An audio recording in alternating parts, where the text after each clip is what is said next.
My name is Bruce, and you're welcome to TableBreakers. This is episode 60, to be determined. We were going to have a discussion about our big, scaly friends. The reason why we play the game is so we can slay dragons. That will be pushed back until our friend Garrett returns. And once that happens, we're going to have that big discussion. Garrett will also be running Exalted for us in a few weeks, so I'm looking forward to that. Me too. He's feeling a little under the weather, so send him all the well wishes. Please. My name's Absolutely. Bruce. Drink more whiskey. We have Jade, Connell, the Cigar DM with me on top, Shadow and Sun, and SPD Director Kai on bottom. Hi. If you gentlemen would do yourselves a small introduction, I'm going to go grab a refill because I am going to be parched. Cheers, mate. Well, if you've been watching the show, you know who I am. I'm Jade, over at Jade's Tabletop Tavern. I'm hoping to be producing more content. I've just been kind of in a lull phase where I can't seem to find the time or the willingness to put out more content. But you can mostly find me every week on Gatekeepers, which happens every Wednesday.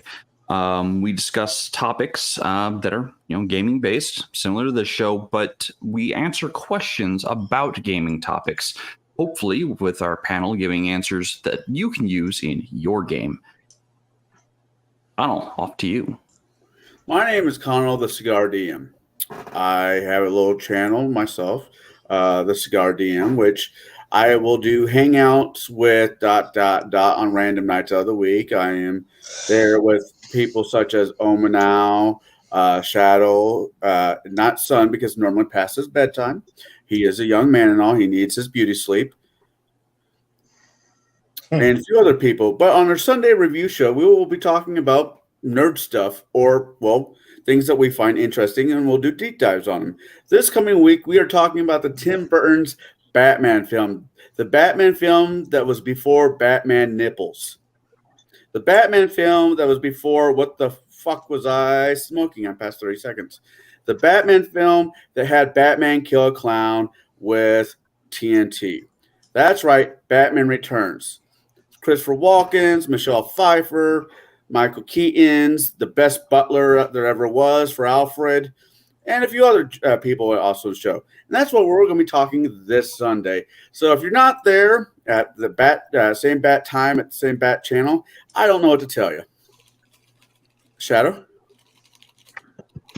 You guys all know our channel. Me and my boy doing painting and crafting and game reviews and whatever else, tickles our fancy that particular month. We usually do monthly themed shows. Right now, we're just getting over a huge number of house guests here at Casa Shadow, and we're just getting back to normal. We'll be doing our regular stuff, probably starting this weekend with Connell's show, and working on some crafts and some stuff, getting ready for a great new year. Let's hope, because God knows we've all freaking earned it. Am I right, guys? Yeah. Yeah. The last 2 years sucked, and it's time we get back to normal. There is no new normal. Fuck the new normal. Let's get back to actually living our lives. I like that idea a lot. Kai, how you doing, sir? I'm doing okay. I'm going to tell you something here, and I don't know if you understand this or not, but you're one of the primary reasons why this stream gets a lot of views. Really? Yeah.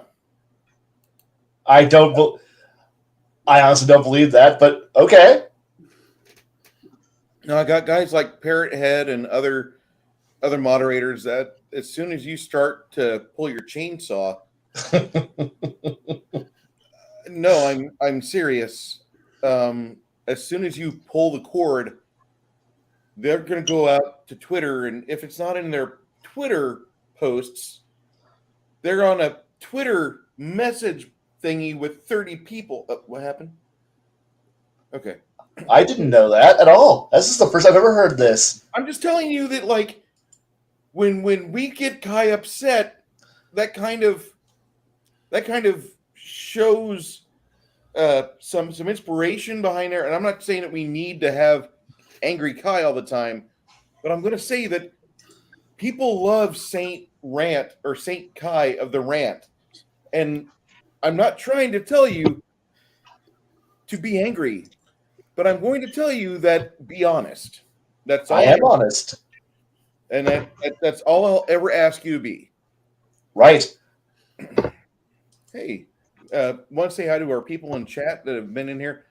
Black Barnes and the Fat Gamer, you guys have been around here for about 3 months or more. Enjoy your wrenches. If we get our sponsors, be more than happy to have you smite them. But and you know who I am talking about by the sponsors, the people that talk about like meet hot girls dying to meet you that live in your zip code type of girls, type of people. If that happens, the Fat Gamer, just if you see a problem in the chat, if somebody is obviously not from here, and you'll know who they are because we have the same 35 people every week. About You'll see them if they start giving grief. You have more than enough authority to be like, get out, or at least silence them for 5 minutes. I'm okay with that. Legion Myth says, I'm the monkey in the wrench. that says something. Good evening, Matt. Hope you had a good weekend. Free Merchant Care. We only have monkey every once in a while. Free Merchant Care, how you doing? Free Merchant Core, my bad. So with that said, Kai, how have you been? Are you working? Are you able to do things? I will have a free weekend this weekend, and I'm happy. I don't know what I'm going to do with it, but I'm going to have a weekend. Okay. Like a Saturday where I can actually sit down and listen to the whole stream. Oh, wow. I hope we don't bore you and make you fall asleep. Oh. Shenanigans. Looking forward to shenanigans. I love shenanigans. Right. Then don't be boring. That's a Wait, we're running Pathfinder. right.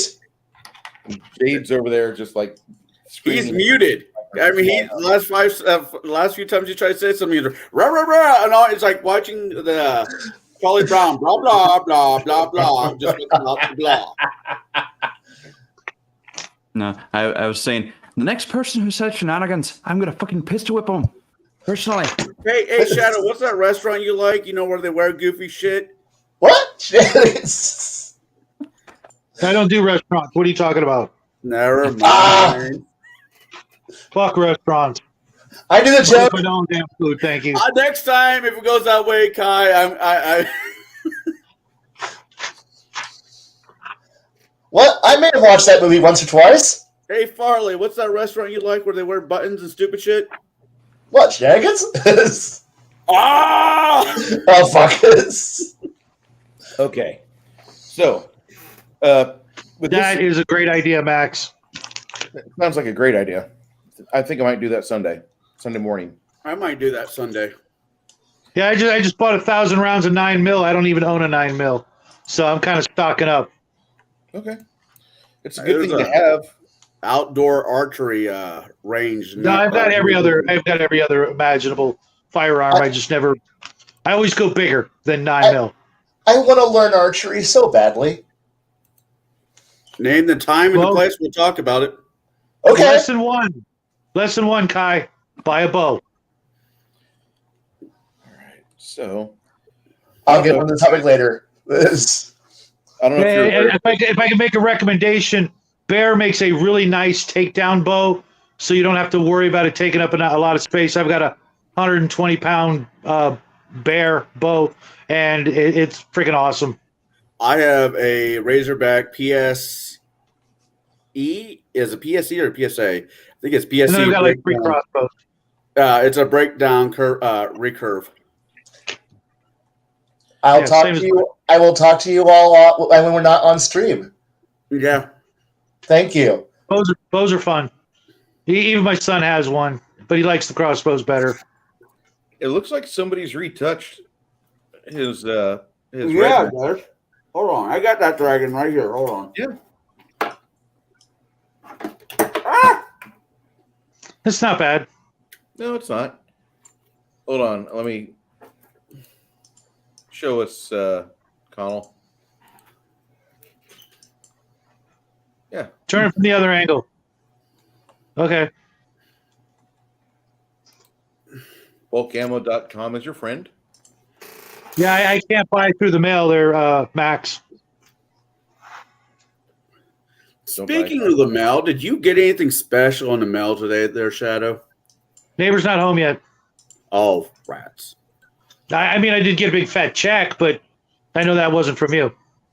No. All right. This is a problem. This article was put up like 2 or 3 times, and it's not getting a lot of traction for a lot of reasons. Because it's utter bullshit and complete 100% lies. PBS, like the people who educate your kids with Sesame Street, and I used to talk to your kids reasonably with Mr. Rogers' Neighborhood. Yeah. Yeah, they too can go fuck themselves. I should use my Discord picture whenever you bring up Mr. Rogers. I love this. Dude, I love that Discord picture of you, Mr. Rogers. Yeah. I think Fred Rogers is a treasure. Oh, I thought that was just Photoshopped, and I looked into it. It was real. Real. It's real. The guy was candid. I liked him. They're talking about pushing for inclusivity beyond the table, which for some odd reason, I thought we already had that. I thought we already had inclusivity at the table. Of course we did. We did. We were the original propagators of that whole concept. Back in the day, the nerds would accept anybody because the hobby was so frowned upon and it was so new that we would do whatever it took to include anybody who was interested in the hobby, regardless of all the flavors of the freaking rainbow. We would just allow anybody. We wanted people to join our clique, our little game club, whatever you want to call it. We wanted people in, and nothing mattered except the love of the hobby. And this is just pure, absolute horse shit. I'm so sick of all of the lies. They weren't there. They weren't playing. I wasn't bullied, but I know so many kids who were bullied just because they had math rocks in their pockets, okay, or in their book bag. I never had that problem. I know kids who did because I worked at a game hall at the age of 13, 14 through 17, and I saw it all the time. And that hall was the only place I knew of that all those kinds of kids could go and be safe and play the hobby that they loved, regardless of all, the different ways they want to divide us. We were all welcome, and any such talk to the contrary is just more division from the evilest amongst humanity. Well, here's the other side of that. I did not play in high school. I did not play in college. I played after college, after when a lot of you guys started. But I remember in high school, the guys who did play Magic the Gathering or D&D or whatever were kind of snobbish towards people who didn't. Thought they were smarter than people, that didn't. And what year was it? 2000 from 2000. No, from high school. That must have been around where you live currently. Because when I was in school, like my that's 25 years after I started. Outcasts. So it's hard for me to. And my group of friends were the outcasts of society. Right. And we found this hobby to kind of explore our inner nerd, explore the concepts that we liked, some of the video game ideas that we liked, and we're like, hey, wouldn't it be really cool to play in this, in this game, but with our own story? And we're like, yeah, let's do that. So my group of friends were the outcasts. So I don't know about the whole. Well, actually, no. I can attest to the snobbish attitude towards some individuals because we, the outcasts, had certain knowledges and certain experiences that no one else could at the time, but no one else wanted to. So that was how we felt.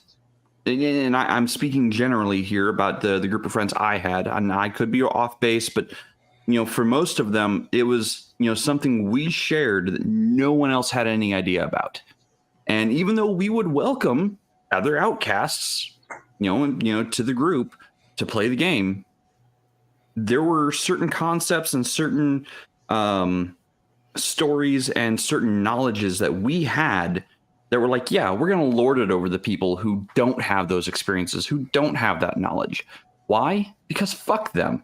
They want to, cast us out of society. They want to, label us as the black sheep of society. Fuck them. We're going to do our own thing. We're going to pave our own path, and we're going to walk that path with pride and joy because we have something they don't. So yeah, I can see why you said that some of the groups in your when you were growing up in school might have had that attitude. But from the other side of the coin, yeah, and from my side of the coin, yeah, I did have that attitude against people who treated me like I was less than dirt. Right. And fuck them.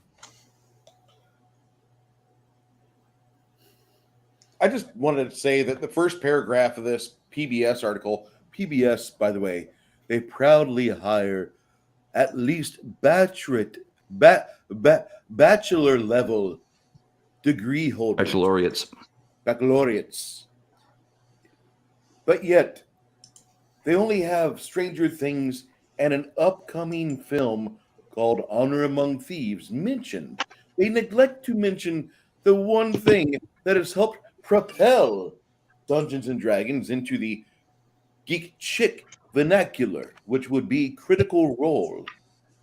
Oh, well, let's not forget the pandemic and 2 years of forced imprisonment in one's homes with nothing else to do. Oh, that right there is covered in the second paragraph here.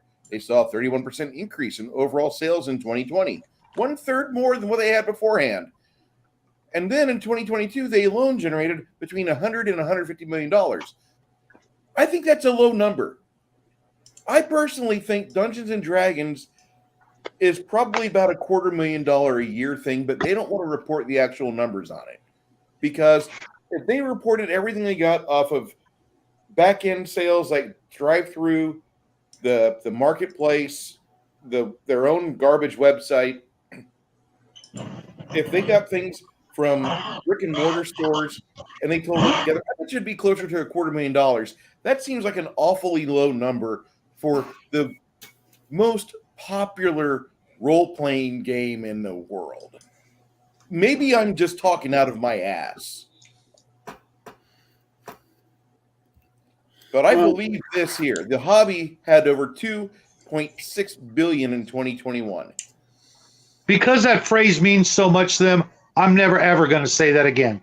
I don't give a shit if God comes down himself and says, yeah, it's the most popular role-playing game, blah, blah, blah. Fuck them. They can shove that phrase right back where it came from. Between the shop I used to work at and my local shop, other than Magic the Gathering, it's what keeps the doors open. Flatey, if you want to know, I'm a septic tank driver. I'm the driver trainee. I'm the fleet manager for my small septic company I work for because I know the rules, and that sucks. And I know how to do basic vehicle maintenance. I mean, the shop in Missouri really wanted to be a game shop, workshop, whatever, and run 40K all the damn time. But really it was Magic the Gathering and me DMing that brought people in. They're talking about how the community is becoming more diverse, but I don't think that's the accurate statement. I really don't. I see this being they needed some word salad out there. Let's get the word count up to 300, 400 words because the community's always been diverse. In 95, I used to run in Decatur, Illinois. 97, we had transvestites at the table. Like they were on their way to one of the shows in Decatur, Illinois. There was a bar not too far from the Lincoln, which is the cop bar down on Main Street. And they were going not too far from there. And they saw this game store that had a Warhammer army in the front window. So in come the two trannies. And then here come their big-haired friends a few weeks later. And we were having that at our front game table because the store owner said, no, play up there. Show everybody that you don't give a shit who plays, just sit and play. And about 3 other game masters started running with those various people. We had everybody. But before LGBT was a thing, we already had it. Mm-hmm. I'm in the No, second generation. they're just virtue signaling yet again. Yeah. You guys want to talk about this article further, or do you want to go further on it? Well, I mean, even they say that, you know, people of color and women have always been part of the TTRPG culture, and that's true. That they always have been there. Yeah, absolutely. My regular gaming group through the 80s was actually more women than guys. I have a table full of women I run for who are playing an Amazon type based Pathfinder game. You know, this hobby might originally attracted guys, but that's no longer the case. Yeah, it's not been the case in my experience. Yeah, I have played with more male players, but I think that's because more of us were like-minded in the games we wanted to sit in. Yeah. Oh, that's but I mean, when I And of course, in high the school, origins in the wargaming community back in the 70s and previously, there were no women playing war games in the 70s and 80s. Maybe later 80s, maybe when Rogue Trader started coming out, that sort of thing. But for the most part, it was guys. You know, it was a guy thing traditionally. Then D&D came around and changed all of that, and that's where we are now. I think half the table I had when I first started playing, half the table was women. When I was young, I had a half table or more that was female. And then when we got out of Star Wars and went to Dungeons and Dragons, that table turned into a sausage fest. And when I got the LGBT people there, it was probably still mainly all dangles, but it was like you had colorful dangles at least. I didn't care. We got up to 7th level in 2nd edition AD&D, so I didn't give a shit. I was happy. So I mean, this article's not really saying anything new that I'm seeing. It seems like they've been trying to float this for a while, and Crafty said this is like the 3rd time that they've uploaded to the web, and it's actually he's right on that. But this has got nothing new. People want to play elves and merfolk. Like, I've never been in a campaign where anybody playing merfolk. I have. Yeah, I was going to wait for Kai to say on that because I know he had a story dealing with merfolk, right? I had an entire campaign where I was part of Team Evil, and we had 2 teams: Team Good, Team Stupid, Good, and Team Evil. And our boat sank, and Team Evil decided to go down with the ship, and Team Good got on the lifeboat, and then took our bilge pump with. So they could pump the little lifeboat. Meanwhile, Team Evil's like, we have all the spellcasters, so we went down and actually had an entire campaign of underwater adventures and joy while the good guys floated around in a lifeboat and end up on a desert island, dying of thirst and hunger. And then Team Evil, eventually with our merfolk friends, raised the ship out of the water, sailed the boat over to Team Good's island, looked at them and went, "No, fuck you," and then sailed off to the sunset with all the loot that the party had left behind, because they were like, "You don't trust the spellcasters. Why? Because you're evil. Fuck you. Treasure, ship, whee!" And our new merfolk characters that were part of the crew. So yes, merfolk. I joked, I said this last night with Gatekeepers. The mixed party race, when it comes to the campaign, was the original. It doesn't matter what the players were on the sitting at the table, but the characters, it was so freaking intermixed with whatever races that the DM allowed. Does it be completely not? What's the word I'm going to say? I don't want to use that word. Not being Humanocentric? Yeah. Well, they're just better games. I mean, it made people think outside of their own skin. Everybody, human is a human is a human.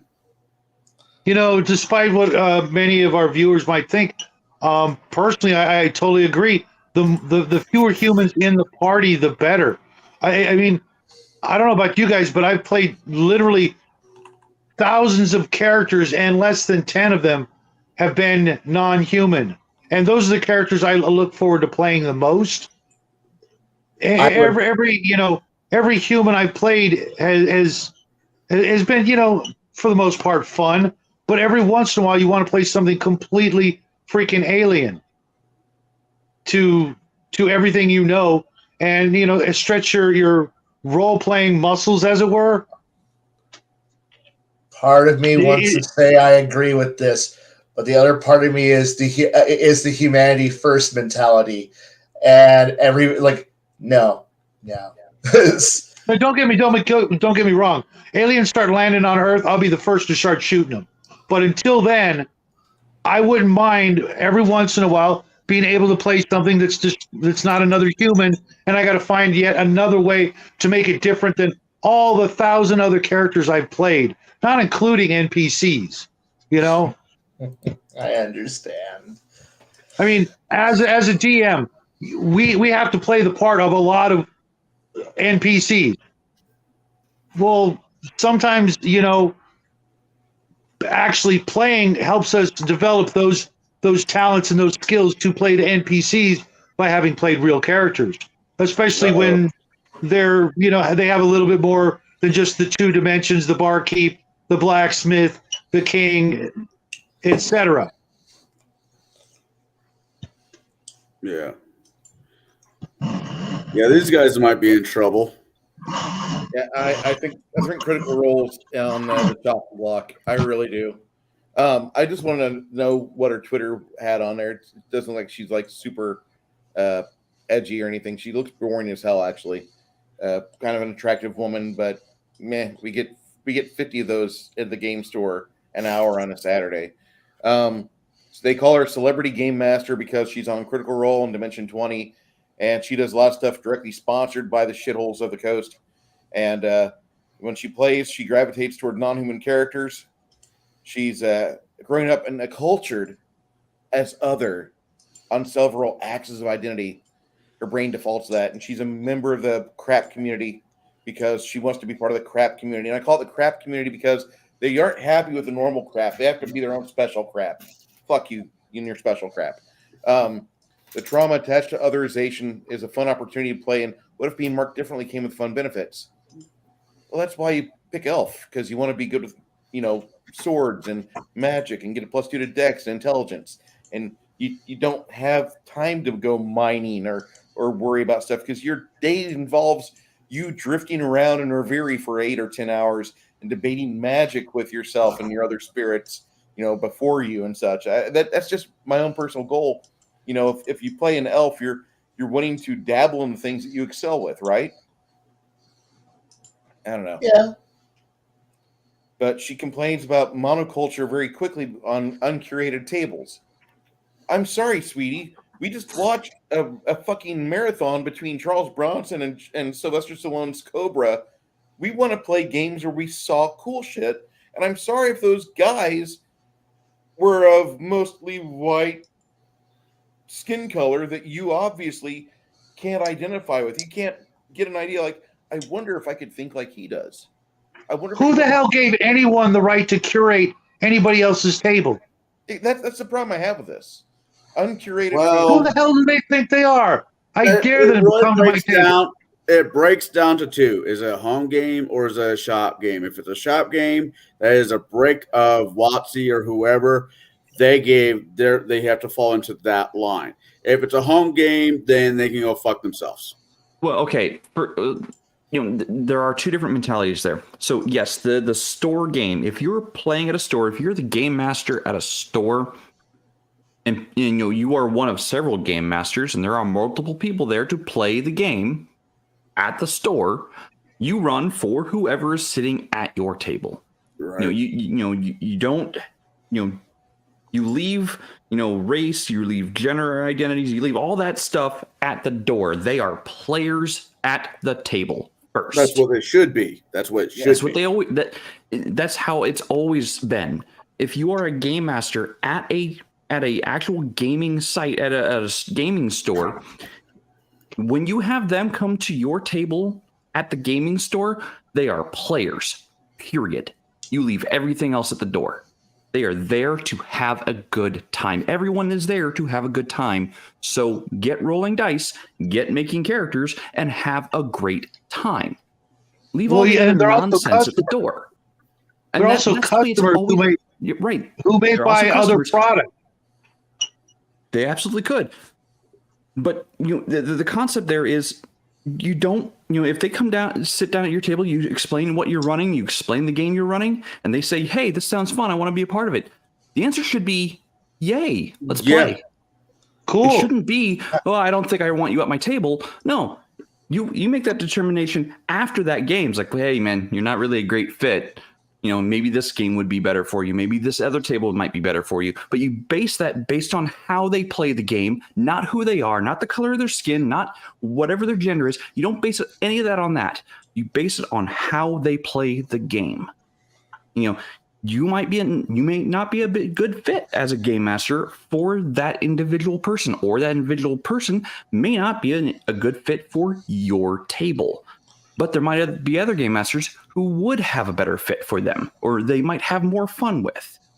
That's how it has always worked. At least that's been my view of it. From my perspective, looking in on it is, anytime I go to a table at a game shop, I sit down. I don't know the person sitting next to me. I don't know their name. I don't know their walk of life. I don't know anything about them.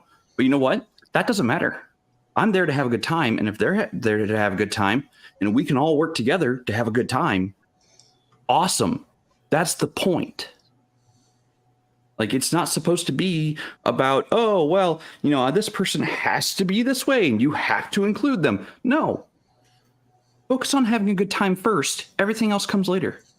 I agree. It's not like don't disagree. I mean, I remember the days where you, on a piece of paper, you wrote down a time, a place, and phone number if you wanted to, or looking for players. Hell, that's how me and you met, Jade. Yeah. It seems like the main meat of this article is in this paragraph. There's friction between the OSR and the new school. They don't like the old guard. They don't like the grognards. It's this tale as old as time itself. Oh, the old guard doesn't think right. We got to take over. And they're complaining about the things because of traditional values. To me, that's just how I view this. Maybe I'm based. I don't care. But what is this horseshit right here? These players support the use of traditional fantasy tropes in game design, such as the existence of good and evil races with no nuance. What the hell is that? Yeah, there's 3 different kinds of good and 3 different kinds of evil. Shut the fuck up, pick one, and move on. Well, they're upset because how dare you have Tolkien as a godfather of your gaming millennium? You shouldn't be using the tropes that Tolkien had, because some of the elves like to mine, and some of those dwarves like to dance in frilly laces, and they like to go hunting with bow and arrow. And the orcs are just misunderstood. They're really actually the new orcs are evil, period. Until they prove otherwise, they are evil. To their core, even when they're dead, they're still evil. They will always be evil. The end. So I don't agree with this, but for this instance, I don't like the alignment system in Dungeons & Dragons. I have never liked the alignment system in Dungeons & Dragons. And this is because it's not... And people are going to get upset with me, and I don't care. The alignment system, to me, doesn't make sense. Just because you were born into an evil race of beings doesn't necessarily make you evil out the gate. What makes you evil are your actions. That's why humans can be evil. That's why elves can be evil. That's why orcs can be evil. Orcs can also be good. They can also, the Kenku, you name a race, they can be good or evil based on what actions they take. Now, that being said, most people view the orcs as raiding barbarians who do evil things. To the orcs, they're like, no, that's how we have to survive. We can't, we don't have crops because, our land gets salted every time we try to plant crops. So we now have to go raiding. And now that makes us evil. I think it would be. I think it would be the fact that they're orcs. There's that whole nature versus nurture. There is no nurturing amongst the orcs to be anything other than what they are. You would have to separate the orcs from each other to ever get that. So on that one occasion where you find some orc babies, but you've killed all the moms and dads, you want to raise them and try to get them to be good, fine. You can handle that as a DM, on a case-by-case basis. But otherwise, their society is going to never change. You're right. Just like the elves never change. The society won't change. And the society and how they are raised and how, their societal views of, take what I want, burn what I don't, yes, that makes them evil. And why would we want it any other way? Not necessarily. It's not the birth that makes them evil. It's the society. Then who are going to be the bad guy? You need bad guys. Yeah, humans. Humans make great bad guys. Humans make great bad guys. Yeah, and then you run out of humans because everybody else killed all the humans. Humans breed like rabbits. Humans then just become the new orcs. Oh my God, our underclasses fuck so hard. Like, there's a thing called the Irish twins, which is the kids are separated by 9 months and 30 minutes. The lady has barely enough time to push out the child, cut the umbilical cord, and have them start to suckle on the breast. Meanwhile, the drunken husband staggers into the room, kisses his baby's forehead, and immediately mounts the wife, blowing a nut that he's waited 6 months for. Put another 20 cc's of Dream Killer right back into her. Okay. Welcome, Max. Are you fucking kidding me? No, I'm not. Okay. Let me explain something to Jade because apparently he hasn't got the fucking memo about what these games are about. Humans are the diversity trope. Orcs are not that. Orcs, whether based on Tolkien nonsense, are corrupted elves. Evil. End of fucking story. Evil. You don't like it, play a different game. Play a game like Earthdawn, where orcs can actually be a little grumpy, but they are player characters. In D&D, they are creatures of Grumsh. An evil god who says, you are going to be evil. End of story. They're evil. There isn't what happens if there's a good one. He's murdered by his own fucking species, by the rest of them. They're not humans. They don't think like humans. There is bioessentialism in the race. If you don't like it, play a human. Elves have bioessentialism. Dwarves have bioessentialism. Orcs have bioessentialism. There are no orc vineyard owners. There are no orc farmers. There are no orc daycare takers. They are evil. That is it. They beat each other up. They beat you up. Might makes right. That is an orc. In Dungeons and Dragons. Outside Dungeons and Dragons, do what you want. But that's the way it is in Dungeons and Dragons. And yes, I will say it to the folks out there. What if I want to think outside the box? Well, fine. What you do at your table is your business. But the game is not meant to change that. If you want to do it at your table, just like the alignment system, I agree with the alignment system. Stupid. Do I take it out of D&D? Absolutely not, because it belongs in Dungeons and Dragons. You don't like it, play a different game.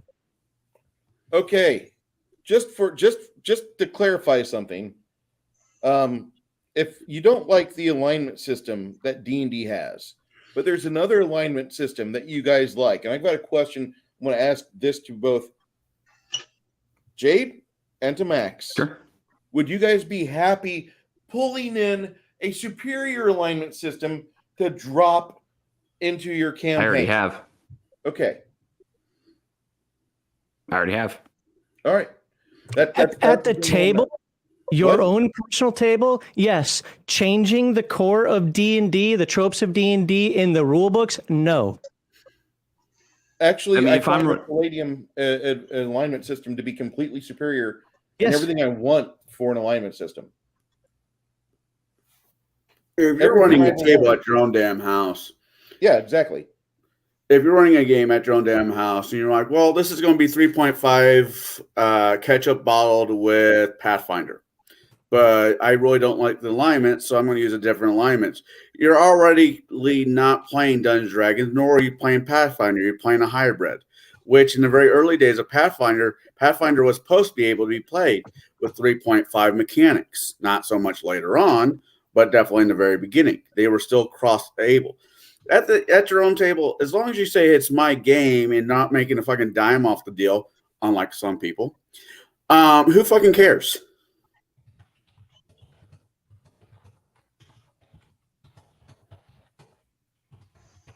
If I'm working out a shop, we are the official home of Paizo Society, then I'll run it at rules as written. Or Venture League from Dungeons & Dragons, I'll run it rules as written, just because that is what the store is officially offering. Home tables are different. I will agree on this point. Oh, go ahead. No. I was going to say, I will agree to this. Drow are evil, not because of their skin color, not because of where they live, but because they are based on the Nordic elves. The Dolk Alfar. They are evil because they have taken rage, hatred, and wanton destruction into their heart. And How is that different than orc? Evil.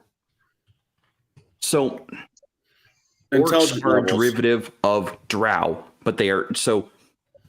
In so they're more evil? The Monster Manual and all the species, race, whatever. The drow are separate from the orcs. Really, they should be the same thing.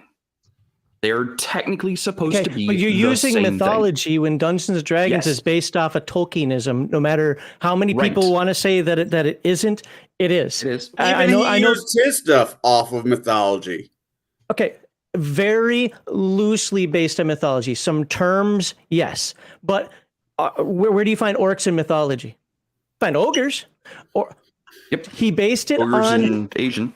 He based it on Tolkien, then got sued, and so and changed it for his game and gave it we'll call it a Gygaxian feel to it. If you're playing the Gygaxian game, it is important to maintain the Gygaxian tropes. Some people don't want to hear that, but that's why there are 18 billion games out there. You don't like I don't like Pathfinder's goblins. I think that it's a dumb concept. But with that said, if I were to run Pathfinder, the goblins would be in the game. Hell, I'll go so far as say in Palladium, as much as because people like to give me crap for liking Palladium. I don't tend to let people I don't want to be in groups where people are playing kobolds and ogres and so forth. But I can tell you, every group I've ever been in, there has been one in Palladium Fantasy. It's part of the game. I can sit there and be, but we don't make up other stuff like, how can we make this goo creature? Yes, use your imagination. At the table, that's your business. But if all you're trying to do is change every trope that was there, find a new game. If you think you've got an idea that might be quirky sounds silly, that might add interest to your game, change it. You know what would be neat? It'd be neat to have a goblin player character, but deal with the stuff that happens from that. Like, isn't everybody's persecuting? Nobody sells to them. Hell, the party is ridiculed for having a goblin in the party. Then I say go for it because you're still treating it with respect, if that makes sense. But just be like, I can get behind that thought. And I'm talking more about the weirdos out there that use these arguments. Well, they're intelligent. Intelligent creatures should think just like a human. No, an intelligent creature that has its own set of bioessentials. Yes, and I'm going to keep using that word because it makes them piss. Why does a dwarf? Why is he stumpy? Well, I shouldn't go with the beard thing. I'm trying to do something that you really can't get rid of. Why does he have infravision? Right. And an elf have dark vision or whatever terms you're using today. That is bioessentialism, people. Why does a dwarf get +2 to or +1, whatever the hell it is in the games we're playing nowadays? +2 to Constitution, -2 to Charisma. Right. Well, they don't have to do that anymore because that's bioessentialist. Again, dark vision is bioessentialist. Being able to detect slope passage, again, I don't know if that carried over to 5e, don't care, is bioessentialist. Being able to tell the modernness of a construction is bioessentialist. Humans can't do it. Elves can't do it. Gnomes can't do it. but dwarves can. That's biosensualist. Therefore, if that's okay to be biosensualist, then all the rest of it has to inherently be okay to be biosensualist. You can't complain about bioessentialism and have any form of it in the game. Literally, you're either cosplaying as a human, or you're a human cosplaying as another race, species, whatever term they're using now, with only the cosmetic features, or you're actually playing that race. Everything else can fuck off.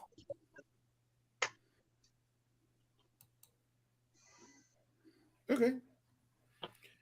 Max, have you seen this article yet? About I have PBS? not the one that you're looking. I saw the other PBS article. Unless they've changed it that many times, I thought they changed the Twitter posting of it. I didn't think they changed the actual article. I swear I've read something like this years ago. Yeah, can you scroll down in that article for a moment? I've read something like this many times. Yeah, I was telling. It's funny. I was telling this to a couple of people I know, including at work today. The article that I read, which was the one that was posted a couple of days ago, I fully feel like it was plagiarism. And I'm not accusing the author of that, but I've had conversations directly on some of the quotes that were in there. Like, I know I've read this information before. Maybe it's just the first place it was put together. So it's funny you say that. Because they called Gygax a self-described biological determinist. And he believed that races of people were biologically distinct and capable of different things in life. Yeah. Depending on certain things, I would trust a Scotsman to climb hills much better than I would a Sardinian. Okay. Oh, I have a question for you. Why do Asians and white people get osteoporosis more than black people? Why do black people get glaucoma and was a sickle cell more than white people? I mean, there are bioessentialist traits. It doesn't guarantee that everyone's going to have them. I know that somebody's going, well, there's no guarantee in those. True. But there are traits we can look at. It would be like saying cats and dogs are freaking the same. They're not. Right. Both a pain in my ass. See, I don't know. I don't agree with the concept of different races of people. We're one race. We are all Homo sapien. It's a misnomer. But somebody else was saying this. But elves and humans aren't the same. You could actually say is saying he believed different races of people. But it's a term. It's a colloquial term that we've used. I mean, it just means what ethnicity, culture. It's all that kind of tied into one. That's just how the term is used. That's why I don't argue with that. I agree with you. And it's funny because Cat5 Gaming posted on our Discord today, and I don't have it up in front of me right now because I'm actually working on a video I need to finish editing. But essentially said, it's funny how. Hold on, I'm going to get it now because it was such a good quote. I mean, the argumentation is you could say elves are humans and humans are Neanderthals. But they're not. But they're not. But they're not. They are you could in your own game, but not in Dungeons & Dragons.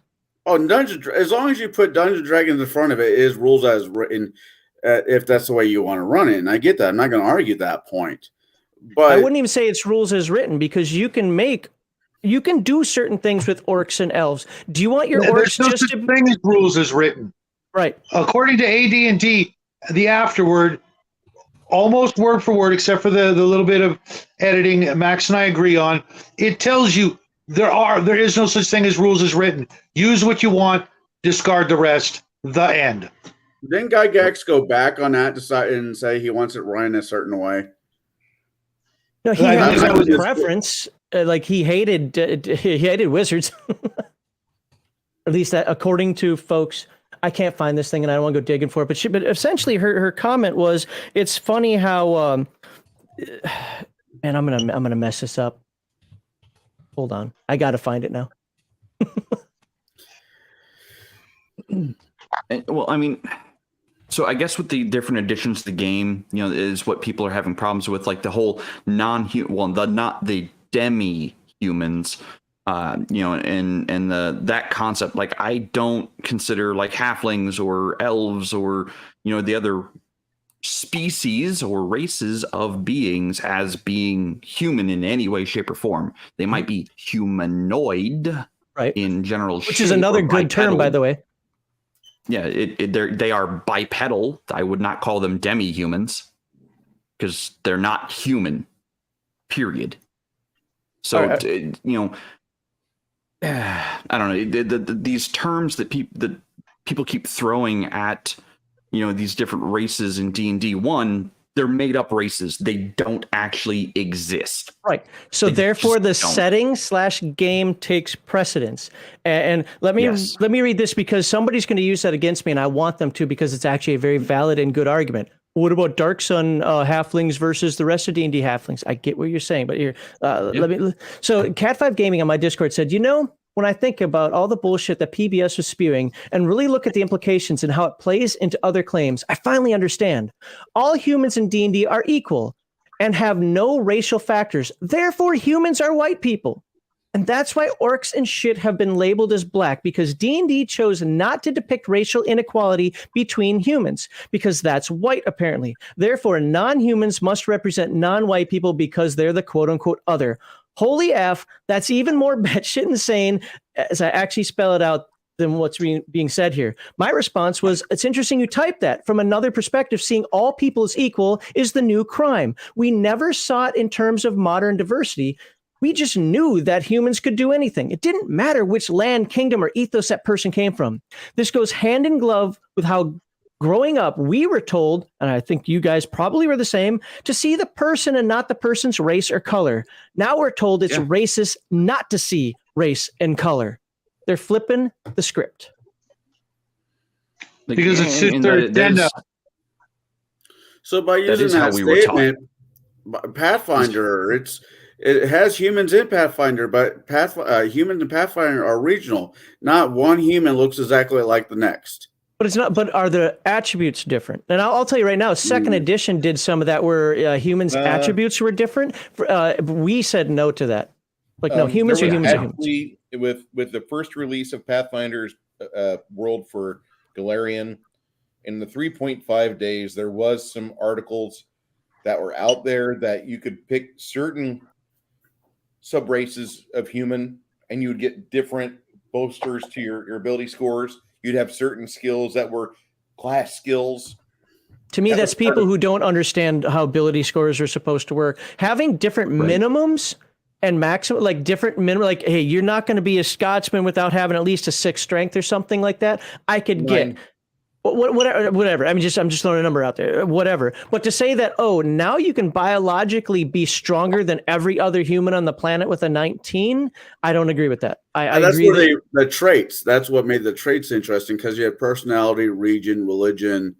There's a few other traits, but those are the APG came out for Pathfinder. I believe there was an update to that where they said, no, humans will get these stats here that are in this singular block. Depending on your origin area, you get these traits available to you.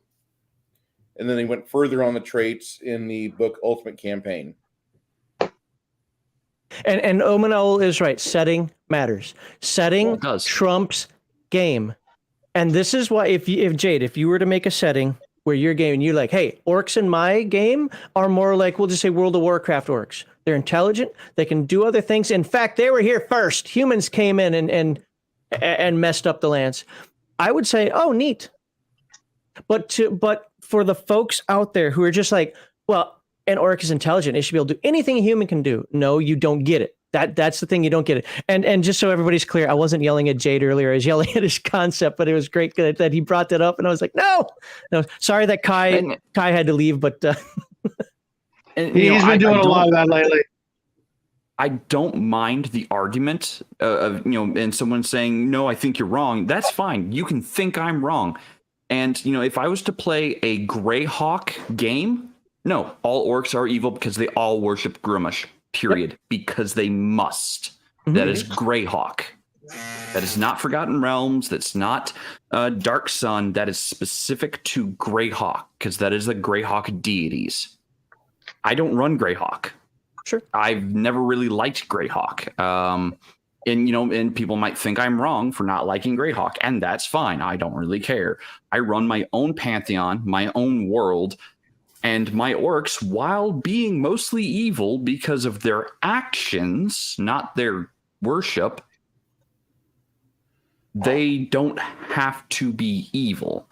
If a adventuring party stumbles upon a bunch of orphaned orcs, Are those orcs evil? Well, if a paladin uses detect evil, no, because they don't understand the concepts of good or evil yet. It sounds like a rationalization to me. They have not committed an evil act. They're still considered an innocent because they have not acted evil. In what world are we? I think it would determine. I think it would matter of the age. If they were like, right out of the womb, still, chewing on the placenta or whatever, then yeah. But after a year or two, I think it's going to kick in. They're again. Do they age faster than humans?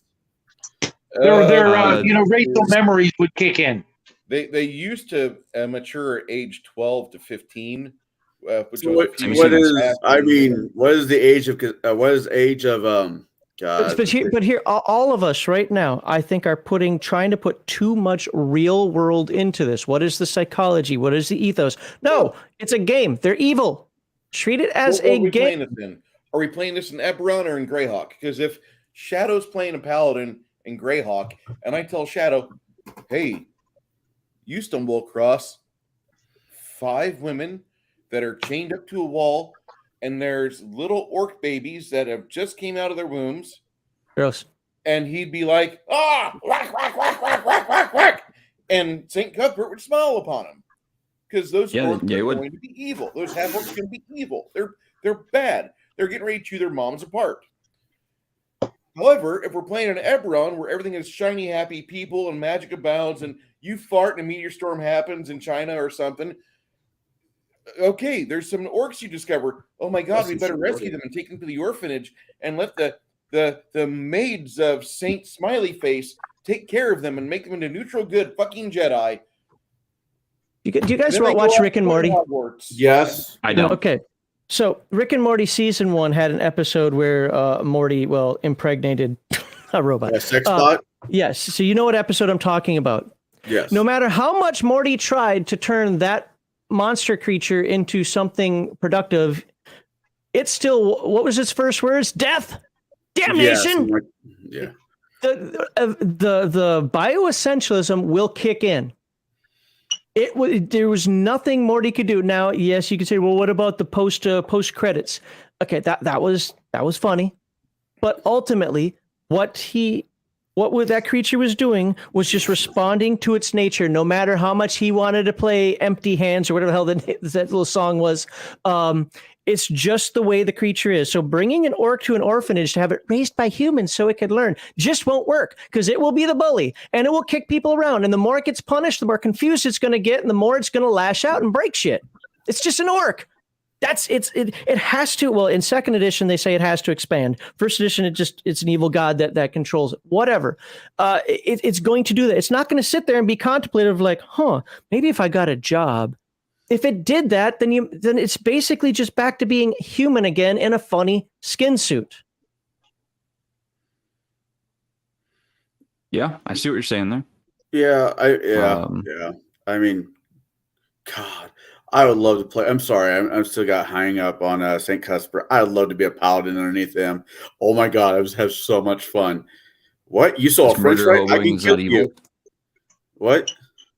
Because murder hoboing is not evil. Exactly. It isn't? You saw French fry, you must die. According to St. Cuthbert, no, it's not. Wow. Hey, Bruce, is this still the article that has in there where it said the first time you could ever play Orc was with the Humanoids Handbook in 1993? Because I wrote a tweet back to that that said, so what about the Orcs of Thar in 1988? Yeah. A gazetteer. The evil race could not be chosen by players for the character until 1993. They released the complete Book of Humanoids, a source book for the second edition of Advanced Dungeons & Dragons. The works of J.R.R. Tolkien are credited as an inspiration for Dungeons & Dragons within the game's own Appendix N. And Tolkien described the orcs in the xenophobic vernacular of 1950s Britain. I got that link in the chat if you want to check that out. It's funny. The first thing I saw was Tolkien squinty-eyed orcmen. Like, that's going to be good shit later. Well, it's fun. And look what Gygax did. Gygax turned them into pigmen. They don't look like elves. They don't look like black people. They look like freaking pigs. They're the Gamorrean No, they look like the Gamorrean guards, yeah. They might. It might be. That's what it's based on. I don't know. I don't know if that's what it's based on. But it doesn't look anything human to me. All it looks like to me is a pig-faced monster. That's To be honest, Jade, I think they're based literally on Board of the Rings by the Harvard Lampoon. Oh, I wouldn't know. That predates D&D by many years. 5th edition's variation of what orcs look like. They're humanoid. They have tusks. They're green, but they don't look human. They're World of Warcraft orcs. Yeah, which I'm fine with. I mean, dwarves, humans, gnomes, halflings. You can blame 2nd edition for that because 2nd edition, my favorite edition too, is the one that changed it from the orcs looking like pig-faced monstrosities to actually looking kind of humanoid with tusks and so forth. I just all the other races. I mean, not all the other races, but the majority of playable races to me look the same. Oh, except for one might have pointy ears, one has a beard that tickles its nuts, but they all particularly look the same. It's the monsters that have any different variation on physical looks. Just so I'm not hijacking, I'm gonna head out here, but so I'm not hijacking your stream. I got one last thing here, and that is, if you want to change the tropes because you don't like how orcs are, I get it. I get it. If you want to change dwarves because you don't like how dwarves are, again, I get it. But the concept that every single race needs to have a human mentality, needs to be as diverse as humans, and needs to follow human philosophy, you're dead wrong. You're just dead wrong. Quirk up your races how you want. Make man-eating halflings in Dark Sun. Make philosophical orcs in your homebrew. But if you're doing that with orcs, goblins, hobgoblins, giants, furbolgs, gnomes, snivver, whatever the heck those other gnomes are called, a Durgar, drow, and so on and so forth, you're just wrong because they don't have that. Sooner or later, if you want to have your was it Galarian for Pathfinder? Yes. Your Galarian gnome or goblins. I don't like it, but you know what? Okay, that's what's interesting and kind of unique to that world, and I would still comply with that. But if you're doing that with everything, GTFO the hobby. No, just more specifically D&D. Climbing Well that said, mountain. Mac. He's the one who caused the orc problem. It was the Lord of the Rings movies that led to the racist accusations. This controversy was imported into Dungeons and Dragons. I need to get my gels a little bit bigger. Anyway, thank you claiming that mountain. Okay. No, shit, he's already bounced.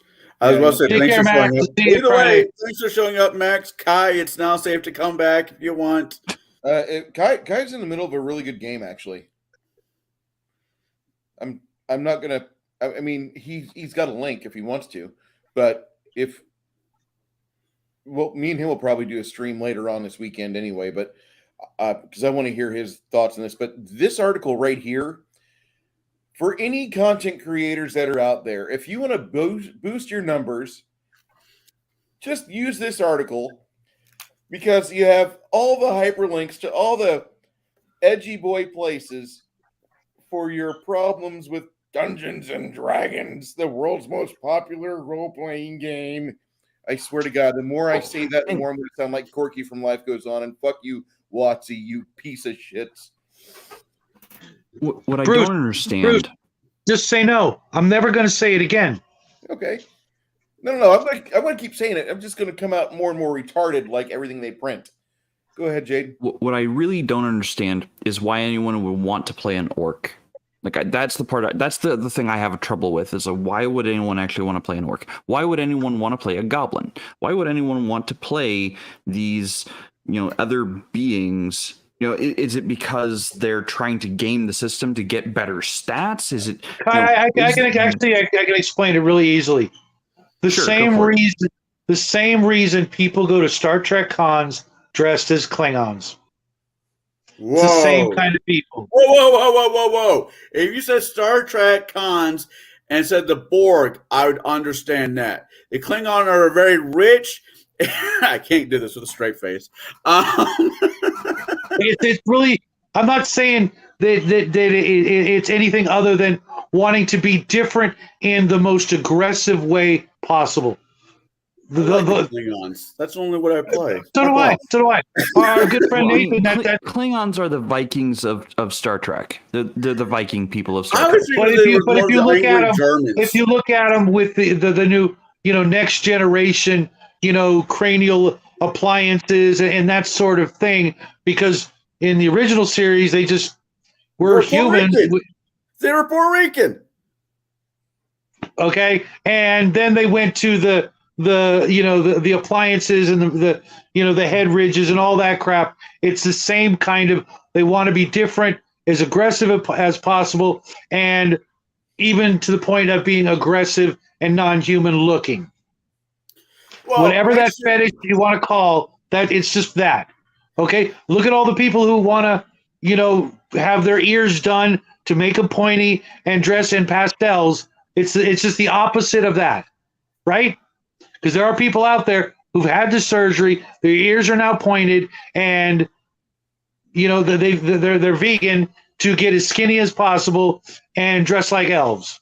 Whatever that is, whatever that mental condition is. Not saying it's an illness, because I don't want to have a bunch of freaking weirdos at my doorstep with picks and torches.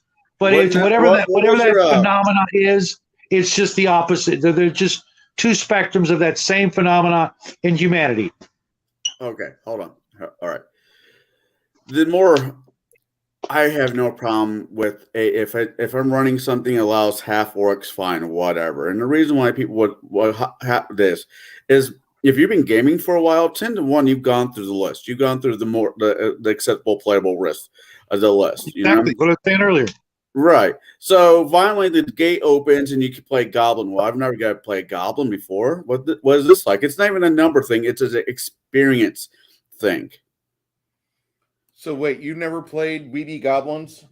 I've ran it. I've yet to play to be in it. Okay. So it's just a different scoop of ice cream that you normally, up until recently, haven't been able to get.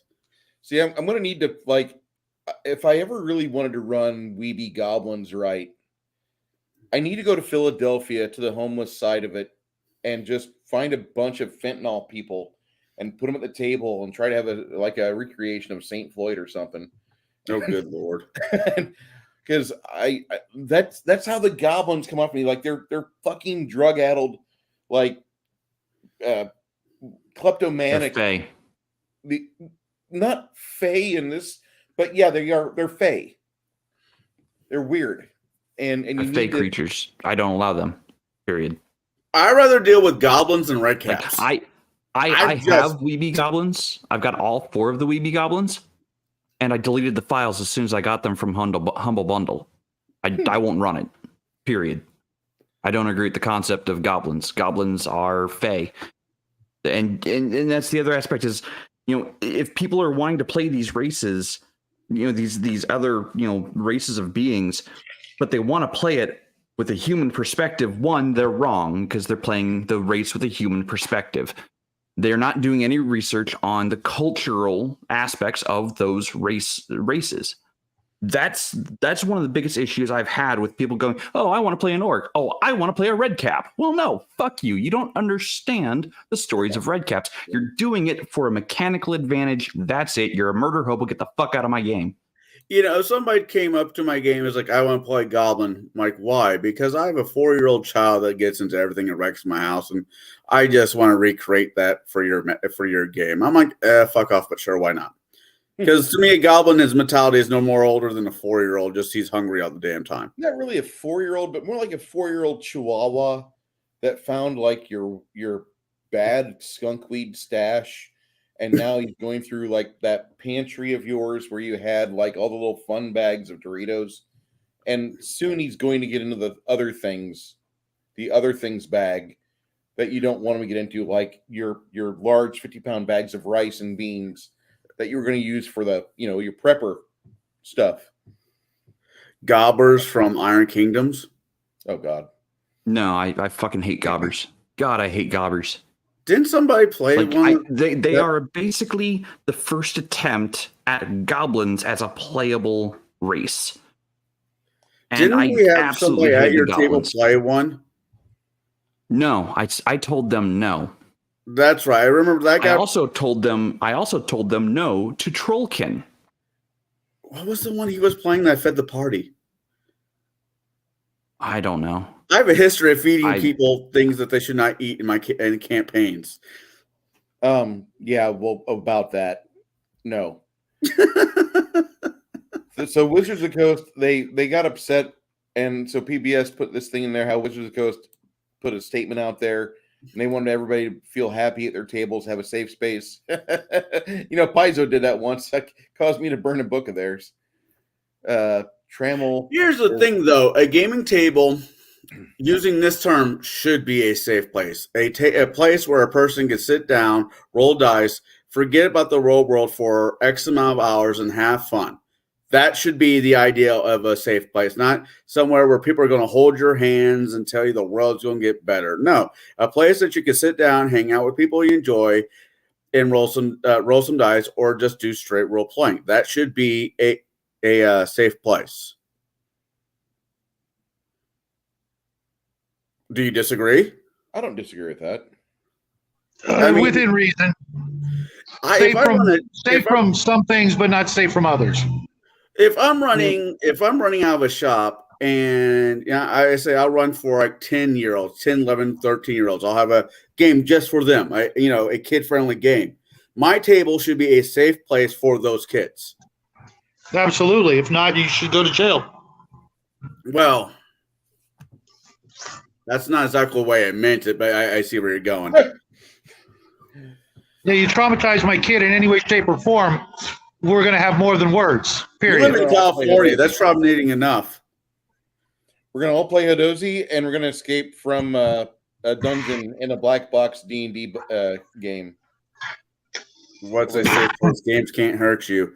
No, but they can emotionally scar you when your DM throws a huge fucking red dragon at you that has a demon for a fucking heart.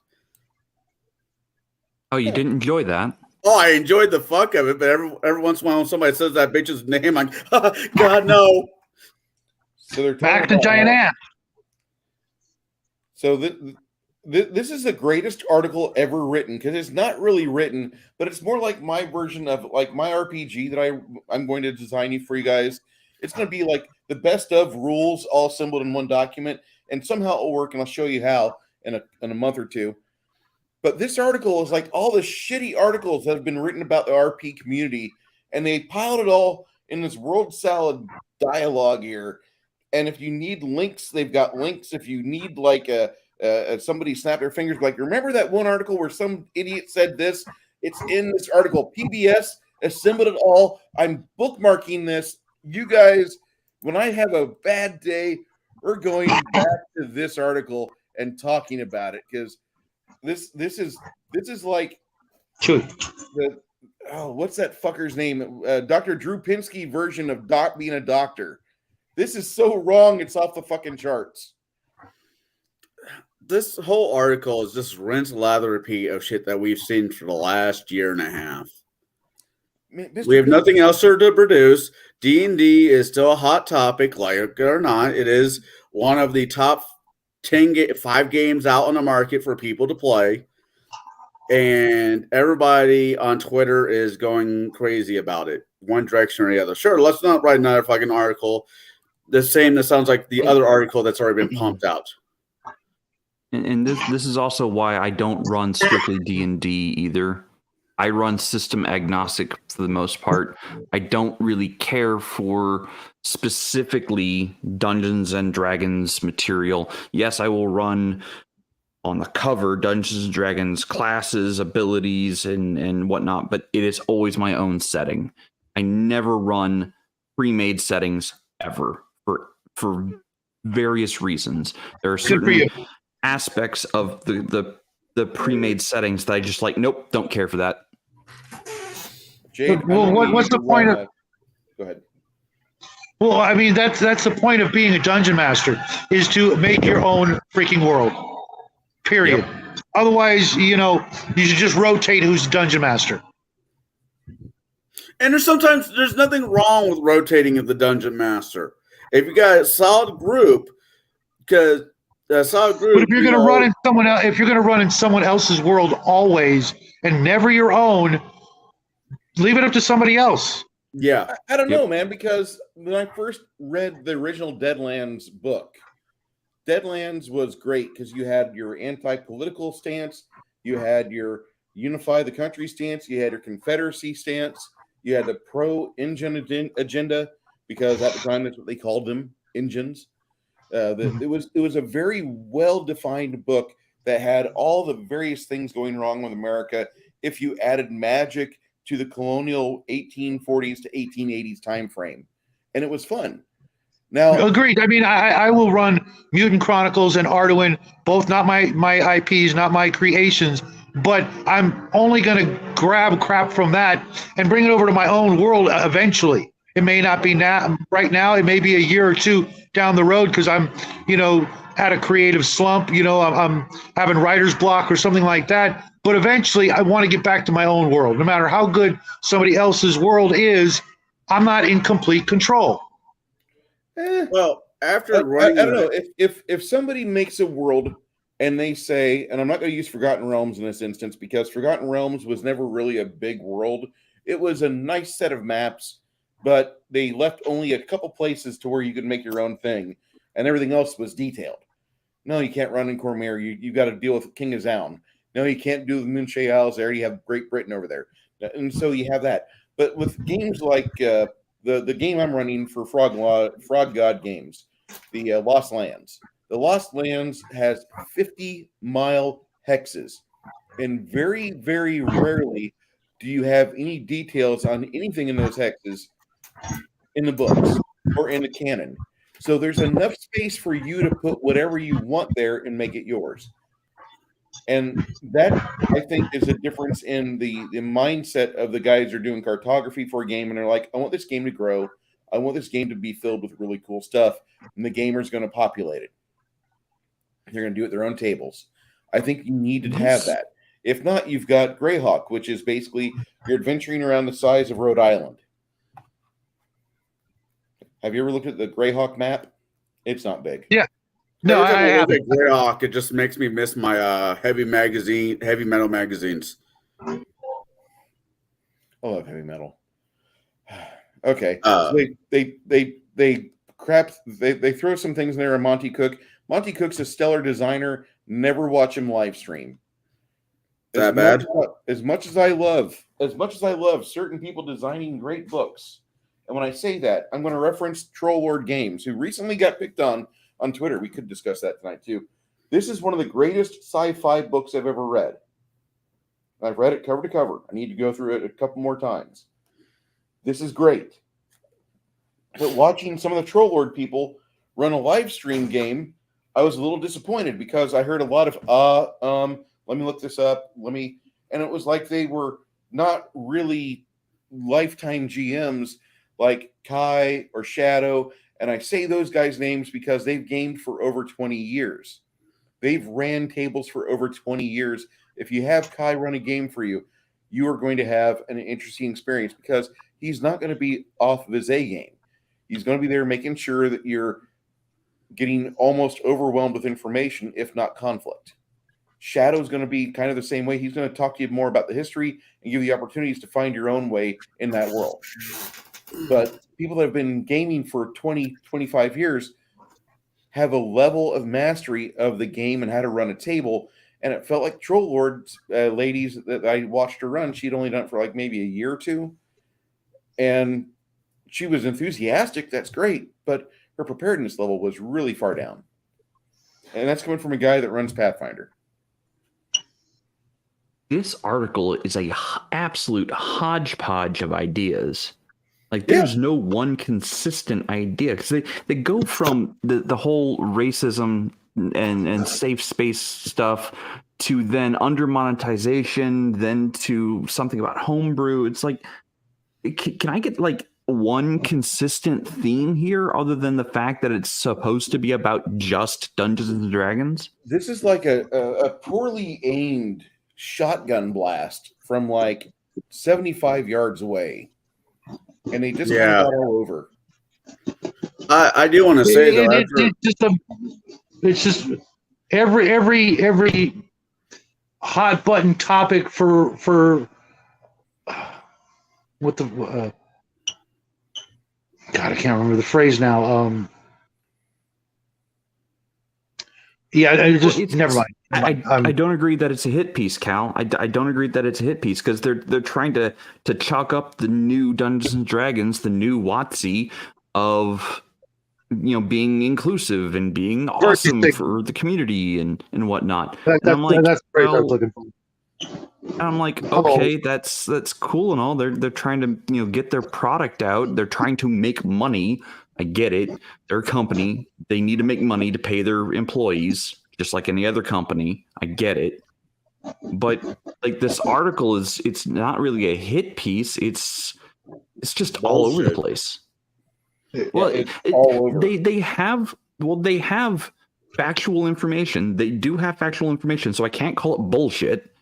Yeah.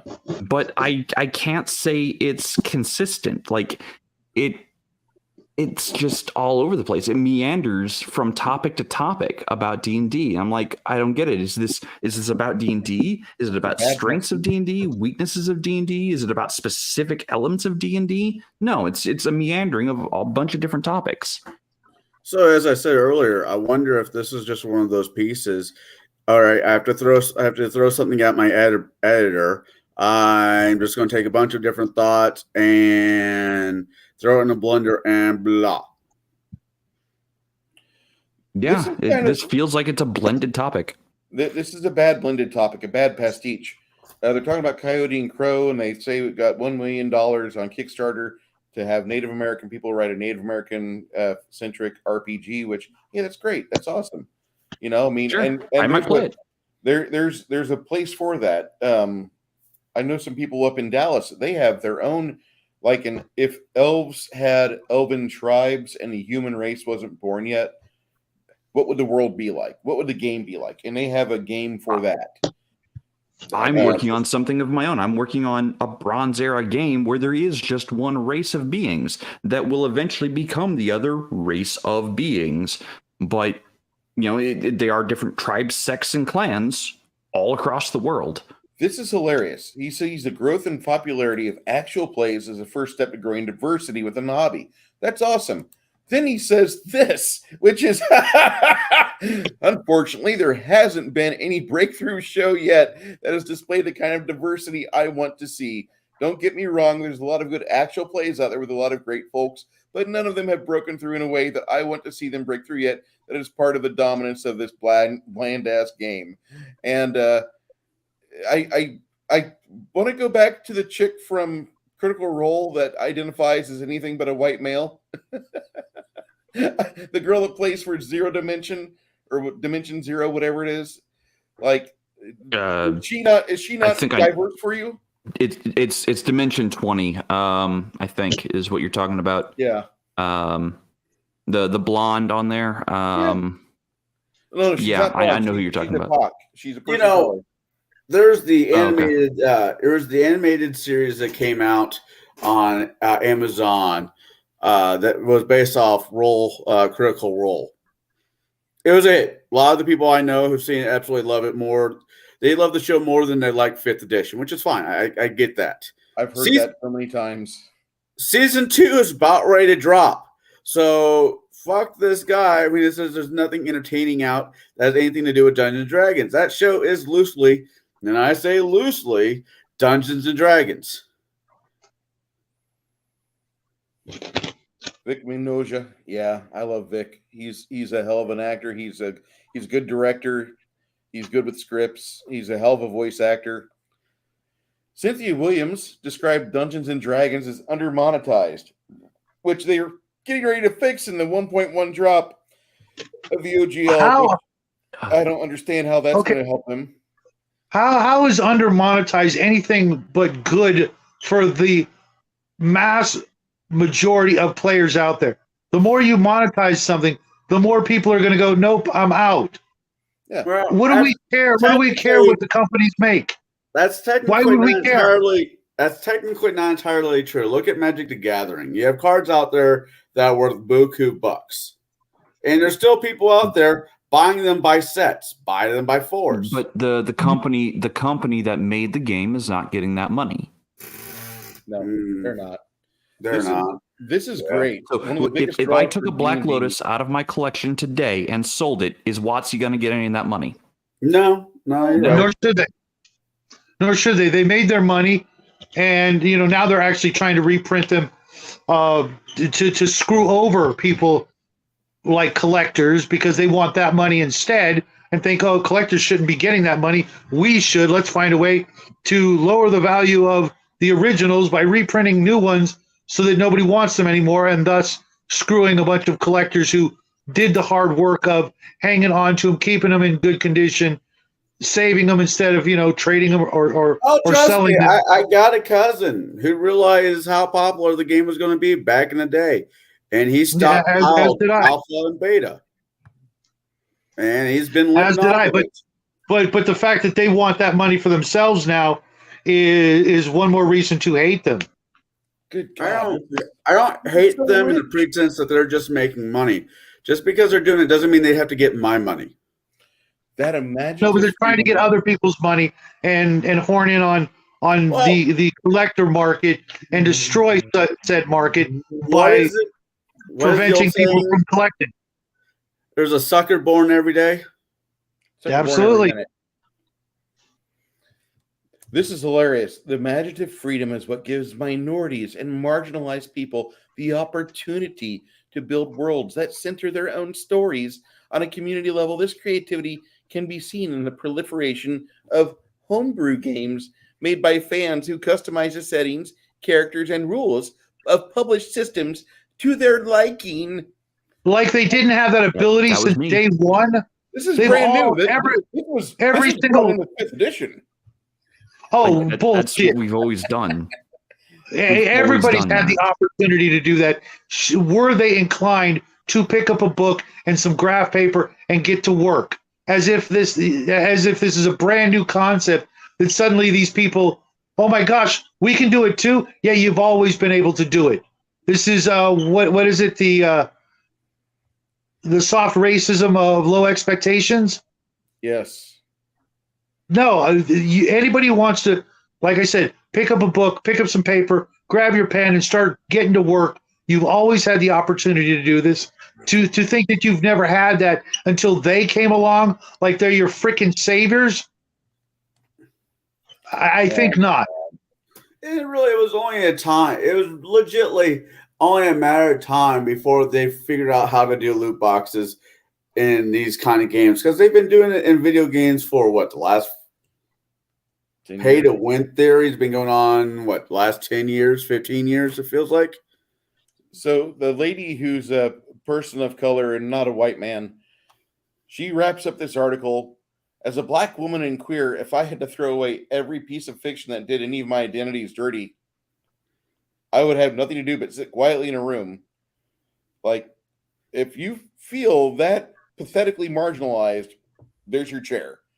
But I don't understand. This article is just, this is a gold mine.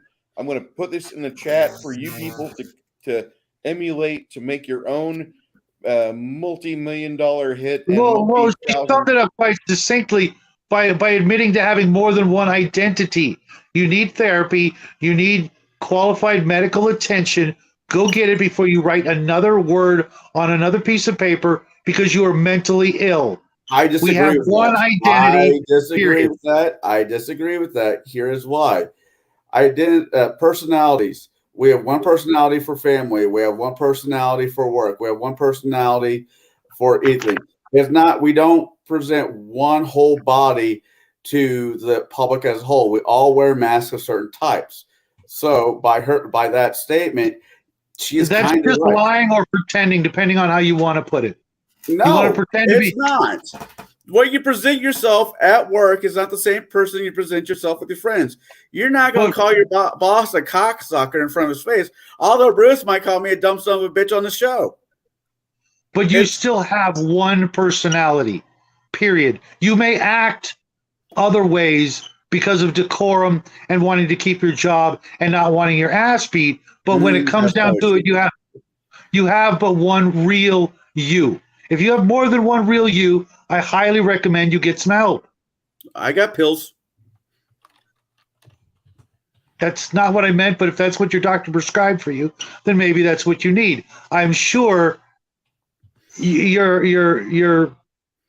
pretty normal, okay? But to think that to acknowledge that we can all have multiple personalities leads us down a pathway to absolute anarchy.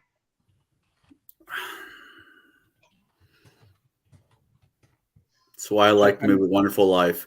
He's either got an angel has either showed up or he's having a mental breakdown. Jade? Yep. Sorry. Headache starting. I was going to share It always other starts right behind the eye.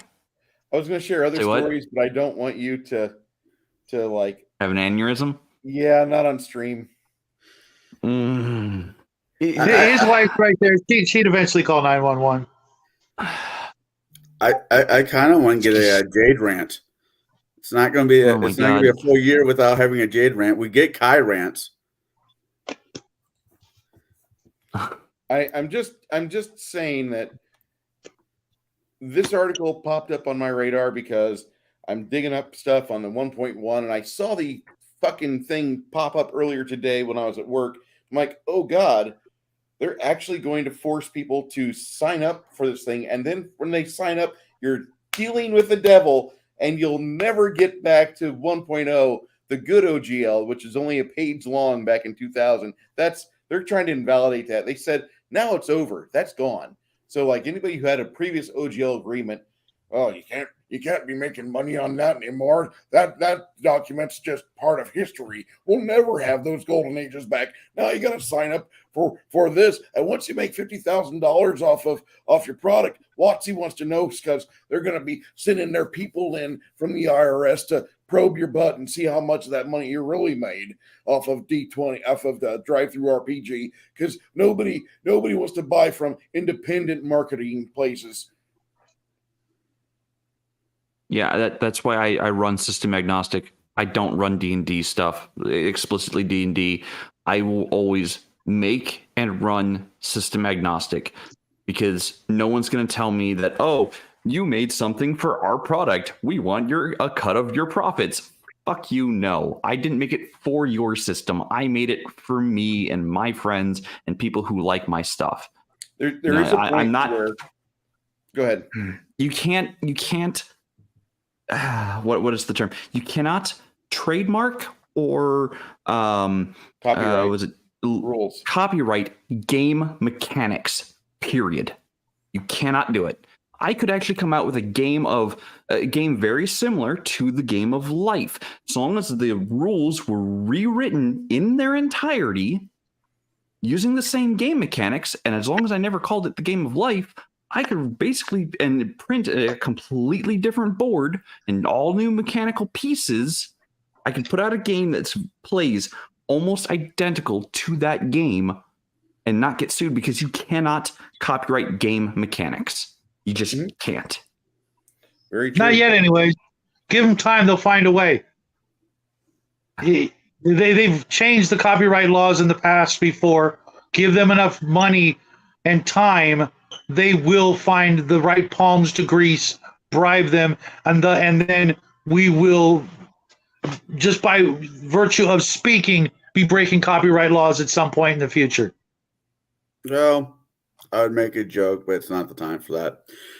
I was going to share other things, but we can discuss 1.1 OGL because that's supposed to come out in the next couple days. They actually. I wouldn't mind moving on. I think we beat this horse as much as we possibly can as of right now. When more information. This wasn't even the 1.1 update for the OGL. This was just the whole race and the whole the baiting of trying to get people to have more diversity in their tables. I'm sorry if you're sitting at my table and I don't care what you identify as. I don't care what you I don't care about your life outside of the game. You're here to play a game. You play the game. That's it. Have fun. That was the whole concept. The whole idea of more representation at the table is just like, why? Like, you're playing an elf. What more like, how is that representative? I don't get it. Like, there are no real elves. Play the game. If the real elves out there are not being stepped upon. Because there are not. They sell cookies. They live in a tree. If you're coming to the table, show me a photograph and not an animated fun picture, and I'll believe you. Play at my table, right? No, I agree. Exactly, Jake.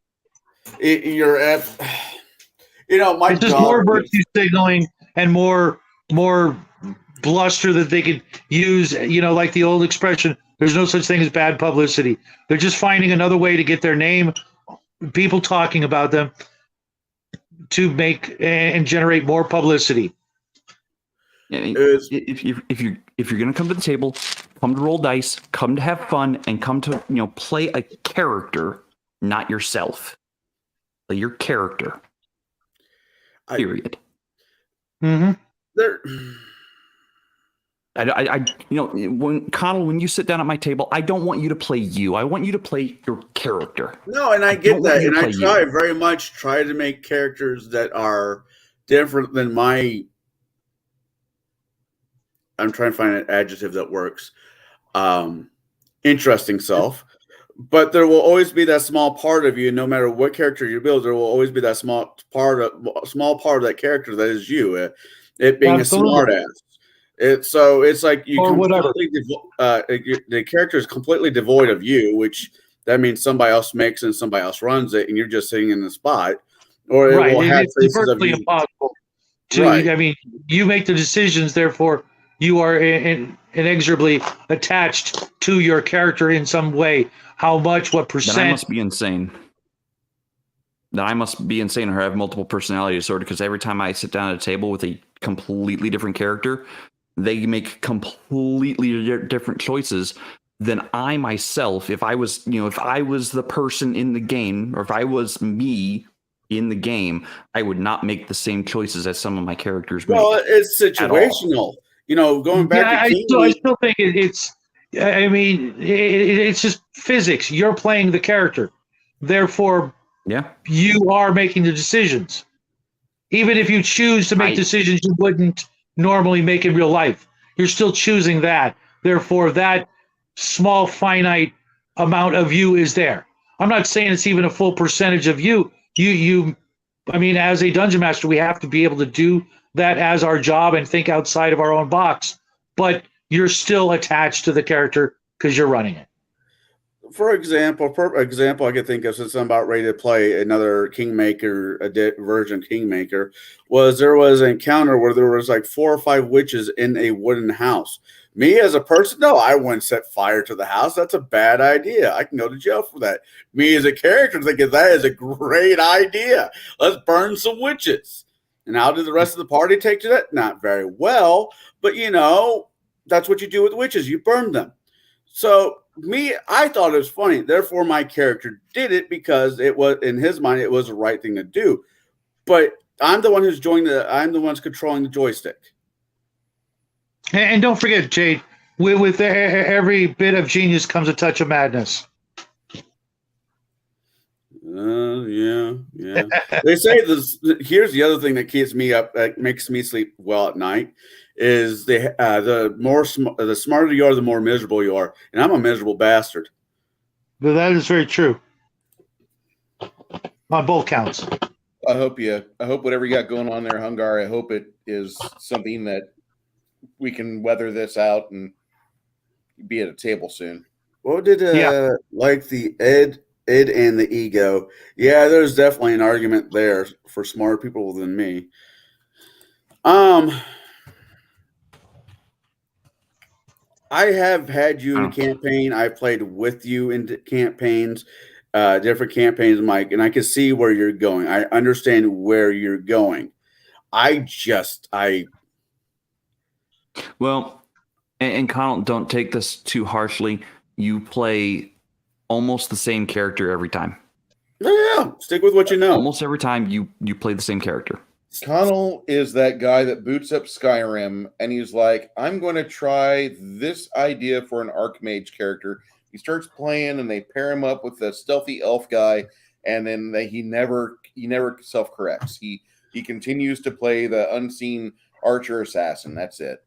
Yeah, no, trust me. There's been several times where I played Skyrim. I'm going to do this. I'm going to do this. By the end of the game, fuck, this must be 5.3 edition 2, you know? I get it. I understand that. Yeah. I don't know. Every time I sit down at a table and I've got a different character, they have a completely different set of mental rules or that I put on myself of like, no, they can't think like this because they don't have that knowledge. No, they can't do this because they don't have the life experience to know what that is. So I put blocks on myself every time I play a different character because that character is absolutely unique compared to all my other characters. Like, do my wizards make the same decisions as my paladins? Fuck no. Do my fighters make the same decisions as my paladins? Absolutely not. That's just good role playing there, Jade. That's what you're supposed to do. I mean, otherwise you end up running the same character. If I played anything other than my norm, let's say I played a paladin. I would not play a paladin the same way. God, the whole idea makes my head hurt. I would not play a paladin the same way I play what I'm playing in Bruce's right now. It'd probably be a little bit more. Paladin St. Cuthbert, so you can kill just anything that's evil without remorse. It's a fun argument, but no one allows that god. Very few people allow that god in their campaigns. It is a fun argument. That's all it is. I have all my own deities, so yeah. Yep, same. Just because someone wrote something, a long time ago, and it became popular doesn't mean it's right. Well, considering he's a real saint, I mean, who's to say? I could take real world gods from previous empires and epochs, or we could play with whatever. It don't matter. The wife just creeped out the most heinous fart, and I don't know if you all heard it, but it was bad. So anyway, thanks for sharing. No, not a problem. Our house, we have a musical house. We're band members. We're not Guy Lombardo, but we do play the horns here. I'm just saying that, like, you can play with the Norse mythology. You can create your own. Whatever you do at your table is your business. And Legion, yeah, I understand why you're playing it's a cop out. But a lot of the games I find myself in, other than Bruce's, is with people I don't know. So I just play with something comfortable I know I can get along with people with. I like playing. I do not play wizards. I don't like sorcerers. I don't mind playing druids. I'll play a rogue. I'll play a fighter. I'll play a ranger. I will play a cleric. I will most likely never be a paladin because I don't need to put anybody through that, including myself. They're fun and challenging. I don't think it'd be fun. I think it'd be challenging, but I think it'd be fun. I think it'd be. I would not have fun with it. Well, Samurai back in 3.5 had to be lawful or have its own Bushido. I chose my own Bushido. It had both. It had local and had to have its own code. I made it work for the 3 sessions we ran it. Did I enjoy it? It was interesting. No, I will not let you kill this person because they surrendered. Blah, blah, blah, blah. Stop whining. Blah, blah. Samurai had the same issue, though. Once a person surrendered, you can't kill them. Yeah, that's what I'm saying. That's the samurai. The samurai choked out a succubus. The succubus surrendered, and one of the people we were gaming with had a bitch fit that would not let him kill it. But it's evil. It surrendered. Yeah, well, I mean, it works. It's supposed to be one of those systems that works both ways. Someday you may surrender and, be willing to do that. And they're like, no, we don't trust you. Well, I know what you're going at. We tried that game before in Bruce's campaign. It bites us in the ass each and every fucking time. No, this 4-armed gorilla surrendered. We're just going to put it in the cage. A couple sessions later, 8 sessions later, that fucked us over. We got this female female giant. You got a slag giant that befriended you, and she was actually part of the party for a little bit, and then that kind of went south. Then she killed like a couple of our guys. Did she? I don't remember that. She didn't survive. I know that much. Yeah, I'm pretty sure she. I thought she was quite loyal to the end, to be honest. She killed a couple of the dwarfs that were trolling around with us.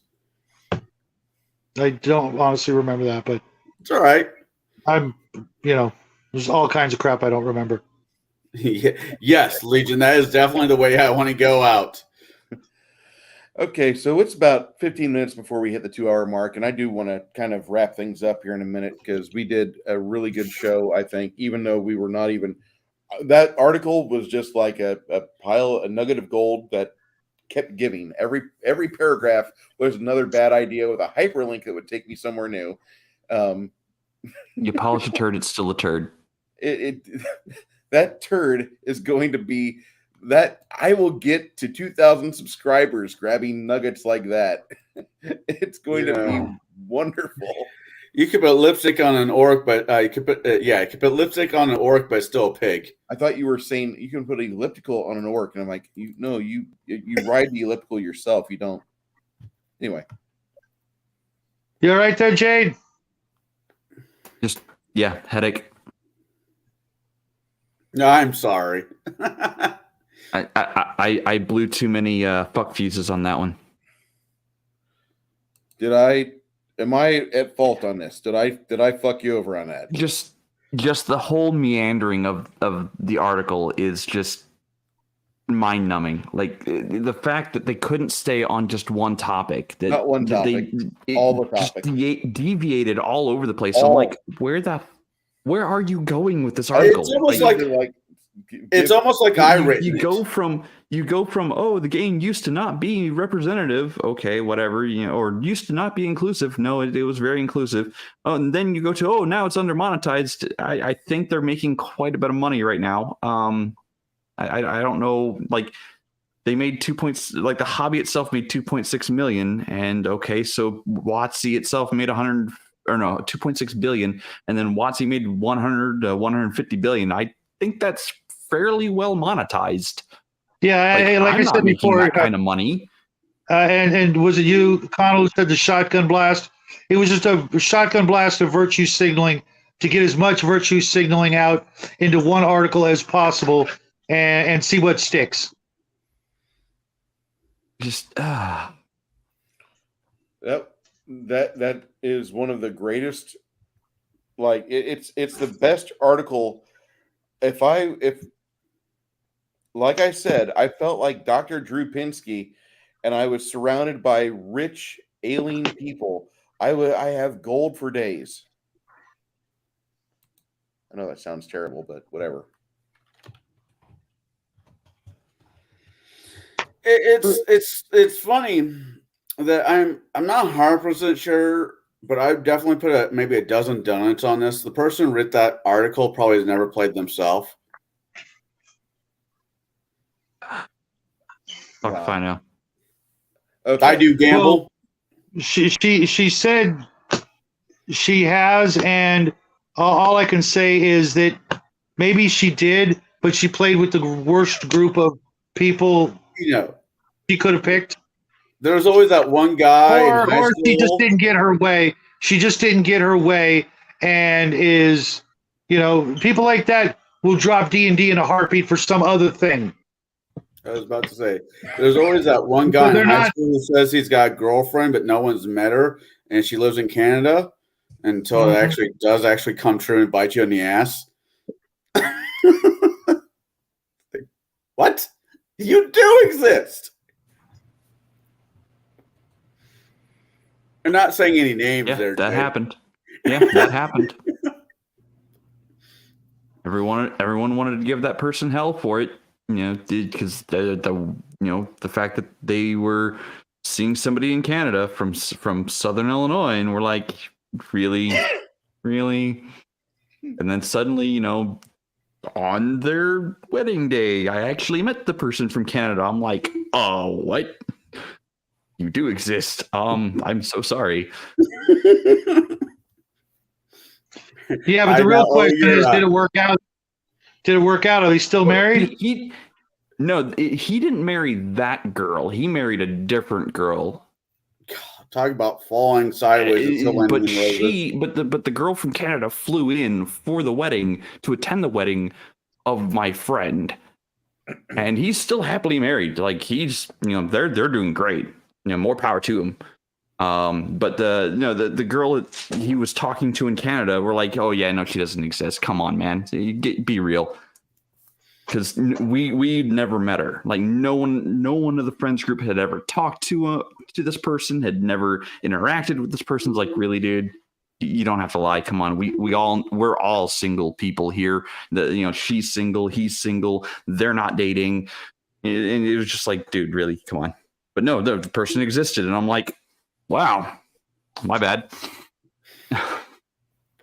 Sorry for doubting. This hobby brings some very interesting people to it. Good, bad, and otherwise. It always has, and it always should. And I completely agree. I don't think everybody's always going to fit with everybody. So if you can find yourself a group of people that you and them all get along and enjoy the same things in game, any style that works for you guys, keep in contact to those people, because they are few and far between. I will game with Bruce until he decides to close up shop. Next time Jade throws something together, I'm invited. I'd play at his table, hands down. Shadow, I wait to see what kind of nonsense you throw at us. And on the other note, I have decided I have been actually working on redoing that encounter, the whole situation through Pathfinder, and it works so much better. Not surprised. I honestly don't. I don't see how there would be any difference other than the way you did it. It seems all the same. If There was the problems weren't with the system and the combat. It was just how you were having problems with it. Just delays and things like that. The combat couldn't have been any simpler, in my opinion. It's just straightforward. Roll to hit, you target number. It's just that. Yeah. Yeah, I agree completely with what Max is saying. They respect the hobby, its traditions, its diversities. If you don't like something, make your own. Home brewing is always an option. Yeah, Mm-hmm. I home brew everything. Yep. I'm starting to get most of home brewing. Most of my world conflicts are not racial. They are societal conflicts. They are religion conflicts. They're not specific to any one specific race or between races. Do the dwarves hate the elves? No. Do they get along on everything? No. Do the orcs in my world get along with the other races? Not always. Sometimes there's a lot of friction. But it's right. But you know what? Language barriers. It's societal barriers. Each world is a finite amount of resources, and eventually, good old-fashioned racism should actually come into play. There are going to be races that are going to come to the conclusion that this planet should only be populated by us and what we eat. And there you have, bad guys with good old-fashioned racism. And that is normal. Just as, the United States has conflicts with other countries who feel that their country should be the only country and they should rule the entire world. That's never going to change. There's always going to be people who want to rule the world, and they'll use whatever justification they need. But, when in doubt, just, go with racism, because, you need bad guys. I mean, there's a song about it. From Avenue Q. Don't know what you're talking about. That's all right. It's a generational thing. Oh, hold on now. I'm Generation X, and I love Avenue Q. Never even heard of them. It's a Broadway play that they took an adult version of Sesame Street, not porn, but adult version, to where like these people grew up with puppets and people around them. This was normal life, and when they got into college, into adulthood, what they were promised wasn't good. Like they were told, get a degree, you'll make money, you'll make a lot of money. And they get degrees and they're all stuck in these little fucking apartments. They're all sandwiched next to each other. And like the only people making themselves happy are people that have found their own way to make themselves happy, not by trying to follow an established path that others are dictating to them. It's wonderful. It's a really, it's all over YouTube. If you look for Avenue Q, you'll find it. But it's got some real catchy, very edgy lyrics for a lot of their songs. And you'll just enjoy it. Okay. I'll just say that. The internet will have a whole new meaning for you. Yes. Well, it's already got a meaning that I'm still trying to come to grips with. So It's funny you say it grips. I would not lead with that the next time we talk after you watch it. Take care, Max. Take care, Max. So remember, double click.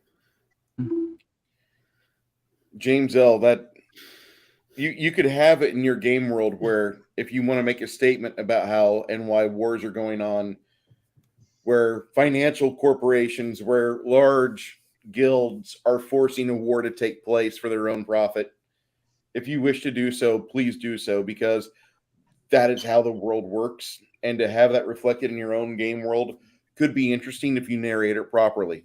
If you have the right players, it could be fantastic.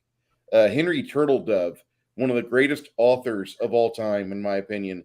He's made a career out of taking snippets of history, lifting them up, and reskinning it with different people or different nationalities or agendas and giving it new life. One of his best books is a redone version of World War I, but you have the Krakens helping ambush merchant haulers in the shipping lanes. You have various magical factions and guilds trying to outmaneuver each other around this very World War I-esque European style continent or landmass. It's really good. Henry Turtledove. Fucking, yeah. Harry Turtledove, my bad. Yeah. Harry's amazing. Ugh. I mean, and that's what most of the conflicts in my game world is. It's never typically about race or anything. It's always factions. It's always resource driven. Very rarely is it ever racial driven. Most times it's, like I said, it's faction, resource, or religion, or ideologies. That's the number one points of conflict for my game. Always will be. Yeah, that was written by Christopher Thomas. He was asking if you were talking about the BIPOC lady who they mentioned her a little bit in one of the paragraphs. She's done a lot of work on the web as a DM. She's, I guess, second fiddle to Matt Mercer, and she works for Critical Role sometimes, which is nice. 9% of the wars are pre-nationalism, ironically. You have Italians fighting for France. Why not dwarfs for humanity? Yeah. One of the best books I ever saw for a campaign world was the human nationalities banded together, and they bought the legions of the giants with the gold they had from the Dwarven Mint, and then they took the giants and they sieged the Dwarven capital, the Dwarven fortress, and they collapsed the Dwarven Empire and forced the dwarves to be second-class citizens. That was Kingdoms of Calamar. Tears for Fears. I mean, you've got a bunch of stories that take the whole nationalism idea and throw it out the window when there's a crisis on the line. One of my favorite. I just got done rewatching it for I don't remember how many times now. Was it Star Blazers or Space Battleship Yamato? The whole world band together for one purpose. They threw the nationalities out the window and like, nope, we need to survive. We need to come together to survive. Like in games, why can't you have the humans, elves, dwarves, orcs, whatever, all band together against one common enemy, like forces of Necrons or something? Why can't you do that? There is no reason that you can't. There's no reason you shouldn't. If that is the way that your story is going, then more freaking power to you. The only bad guy is the death, and you are the living. Who Always outrun death. Always. You can't outrun the son of a bitch, but sure as hell make him work for it. So, yep, make him work for it. Jade, what are you doing this week? What are you doing the next few days? You going to pop any new videos online? Likely not. I don't know what my schedule looks like for the next couple days. I live a lot of times in the moment, so I don't actually make a hell of a lot of plans. It's not an easy way to live at times, but sometimes it's necessary. But for the most part, I'm going to be spending a lot of time with my wife, as I usually do. And I think we might have a board game day coming up with one of our friends. I can't remember. So I don't have anything YouTube planned, except next week, Wednesday, we're doing an omnibus episode on gatekeepers. And this omnibus episode is going to be mostly questions that have come up for gatekeepers that can't really fill out a full 2 hours. I mean, I guess we could fill out a full 2 hours like we did tonight on just one thing that really probably should have been covered in like 10 minutes. No, so these questions have come from the community or have been leftover questions from other topics that were like, okay, you know what? We can't fill 2 hours with that. We're going to go round robin and get as many good answers to the question as possible. So look forward to that next Wednesday. You can find that on my channel over at Jade's Tabletop Tavern. Thank you. Climb that mountain. Have a good night, sir. Thank you. Jade? Yeah. I have a small question about Index Card RPG. Okay.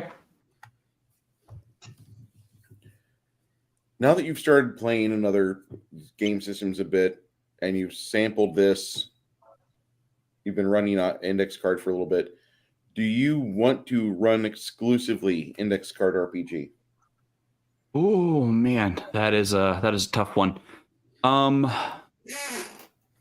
That depends entirely upon the story or setting that I am attempting to run or have players experience. If I'm if I'm telling a more modern-esque game, I'm more likely to go towards WoD or World of Darkness from White Wolf. Okay.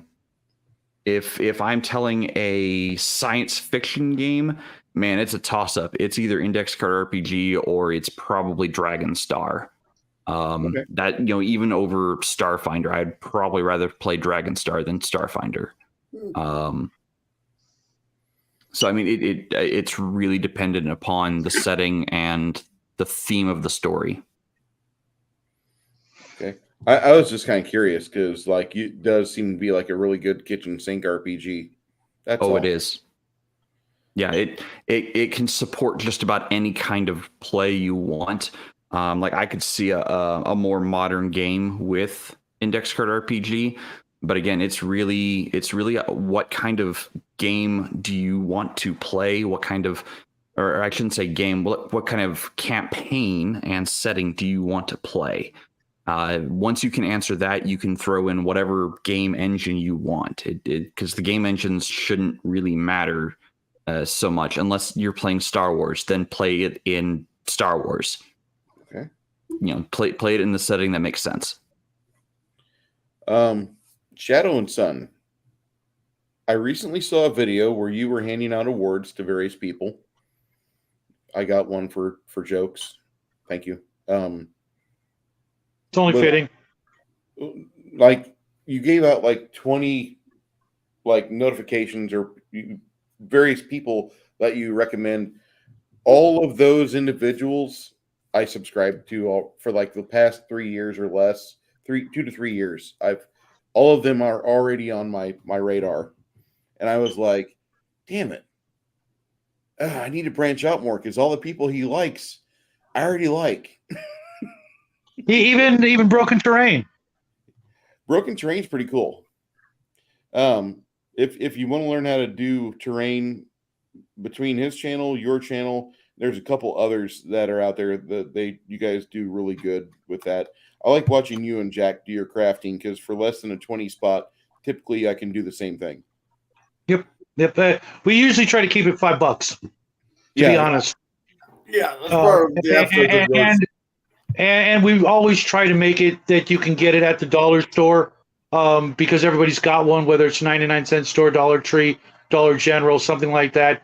And right now that's what we're doing is you can't see my desk, but it's a freaking disaster because the boy and I are working on a bunch of different, completely dissimilar crafts, but we'll be showing them off. Hopefully by the weekend we'll have some of them done, and then next week we'll be going back to our regular schedule. We just got rid of our house guests that were here for like 10 days, and we're starting to, get back into the regular swing of things because, I wasn't gonna, focus on anything but him enjoying his friend's company while he could until they meet again in like 6 months. So, that was more important than coming up with new content. And hopefully you guys did watch the award show because there are some great people out there. And understand that almost everybody, with the exception of Uncle Adam, I only met this year. Some of them only 8 months ago. Back in April or May, I met all you guys. And I stopped watching a lot of the regulars because of the people you said, Bruce, all these new people I discovered, because we have had winners because this was our third award show, and we've done 2 previous to meeting all you guys, and some people have won years in a row, but this year only Uncle Adam was a repeat. Everybody else was brand new, and I watch every one of those channels, every single video they put out. I'm there, sometimes the first person to watch the video because I'm that lucky and I've got nothing better to do but my crafts and watch videos during the daytime and then do, dad stuff. But every one of those people out there absolutely deserved the recognition we tried to give them. Appreciate it. And you didn't have to mention me on there, but the fact that I do something that makes people laugh, that's great. I prefer to make people think, but sometimes I just find myself jumping on a bandwagon with a quippy line, and I apologize. Well, you got to remember what we also mentioned about you, Bruce. It's the honesty, the truth. Everything you say is true, and that's what makes it all the funnier, or all the more funny, or whatever. Grammar today, yeah, not my thing. But yeah, I could have picked certain people for other things, but I didn't want to use any of my own personal bias from having been in their games or things like that. And between my son and I, we both, discussed it thoroughly, who deserved which award. And I think this year was probably, so far it's our favorite year. The first year was awesome because of, my son being so young and so new to it. But as you can see through the past almost 3 years, he's grown up to be quite a card, and hopefully, he'll be around to do this for a few more years before he goes off and, does the grown up things that he's going to do. But, it's been a real honor to have met each and every one of you guys out there, even the guys in the chat. I feel like I've known all of you guys for a lot longer than the 8-9 short months that it's been. Appreciate that. What are you releasing this week, or are you going to do any releases in the next few days? Usually you do like 2 or 3 videos a day, right? Usually, but like I said, I've been, my son's home and I want to spend time with him while I can. We probably won't have any releases until Saturday night, which will just be the the live chat that we're going to do. Maybe we'll hang out with Max tomorrow. We'll see. And then Sunday, hanging out with Connell, of course, doing the Batman movie review. And then next week, it'll be back to business as usual. He's got to go back to school, and we'll be doing, the usual things we do on pretty much every day of the week except Monday. Okay. Jade. Or not Jade. I apologize. We already. I'm sorry about that, Connell. Connell, what are you and Shadow reviewing on Sunday? Because we already heard it once, but some people might have forgotten about that. We are reviewing the last decent Batman movie of that era of Batman movies before Bat Nipples. Batman Returns, Michael Keaton, Michelle Pfeiffer, Christopher Walken, Danny DeVito, and a smattering of other people. One of the best Alfreds that there was in all the damn movies. Don't get me wrong. I like Jeremy Irons. I like Michael Caine. But him as Alfred, the one who did all those Batman movies, to me will always be my Alfred. He just did an amazing job at the role for being the classic British butler. I can't think of the guy's name. Alfred something. I might be wrong though. I'll know this Sunday because I will make notes. But we're doing that this coming Sunday. Tomorrow I will be gaming with new people, playing 2nd edition Pathfinder, which is new to me. As much as I've crapped on it the last couple of years, I'm gonna give it a go. They're good people. I mean, I spent New Year's Eve with them, and one of them was dumb enough to, feed me whiskey, and he's doing it again. So I'll probably hang out with them on Friday. Saturday, I will be hanging out with you and our motley crew as we go forth and kick some more imaginary ass. Then Sunday, we will do Batman, as you said. Then sometime this coming week, I've been kind of hem-hawing about doing another review, but a late night review where we could watch and talk about movies that are just not age appropriate for one of our panelists, like Revenge of the Nerds or things like that. It's nothing against Jack. It's just I don't want to be the guy who introduced them to those movies yet. It's more of a me thing than a him thing. Boondock Saints 1 and 2, the good quality movies that we should all watch. The guy that we had on last night, Finn, he is a close friend of mine and Jade's. He has been gaming for the last 40 years in this hobby, and he has a few other hobbies that me and Jade and him share. After last night's conversation, he's actually thinking about getting the first attempt for 5th edition's Middle Earth, Adventures in Middle Earth, I think it's called, or a variation of that, and running that. He doesn't want to try the new one. He'd rather all of us sitting down at a table to run the older one, but that's just not going to happen anymore. But good old Finn is going to be running a Lord of the Rings style true to form campaign where there will be it will be 5e, but it will not be the 5e because 5e bullshit will not exist in his campaign. Do not take in the pool by putting an index in there. No.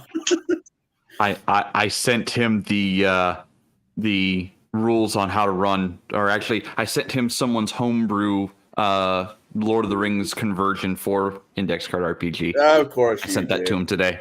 That's funny. I just got shared something, so I'm going to share it with you guys. For those of you that still play 5th edition D&D, and I'm not going to pass judgment on you if you do, but if you do play it, if you play it, it is a game.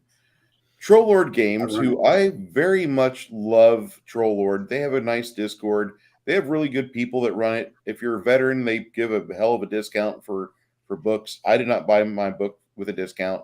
I paid $90 plus for that thing. Right now, with all the stuff going on with 5th edition and 1 D&D, they are liquidating all current 5e stock, never to be revisited again in any edition. They are having a fire sale, and 4 titles, $10 a book, settings, source books, plus $3.99 on all 5e adventures while supplies lasts. And so if you go to their website, 5th edition Player's Guide, Lost City of Gaxmore, 5th edition Monsters and Treasure, this is what you guys, the last day of Gen Con, you wander around all the merchants. Around the second to last hour, you're going to the ones that like, what all do you got left that you don't want to pack up? I'm ready to buy from you. And you can get a good deal. This is that right now. So check out Troll Lord Games. I'm going to put the link here in the chat. And you guys that are wanting, Lost City is amazing. Those of you guys that want to buy from Troll Lord, which I do recommend, get it. And there's a lot of vets I know that they never take the discount. I only get a discount because there's places where you have to show your ID and they're like, oh, and you just gave me 10%. Thanks. What's worth $3 or $5 or $7? Because I was going to give that money to you anyway. I like you people.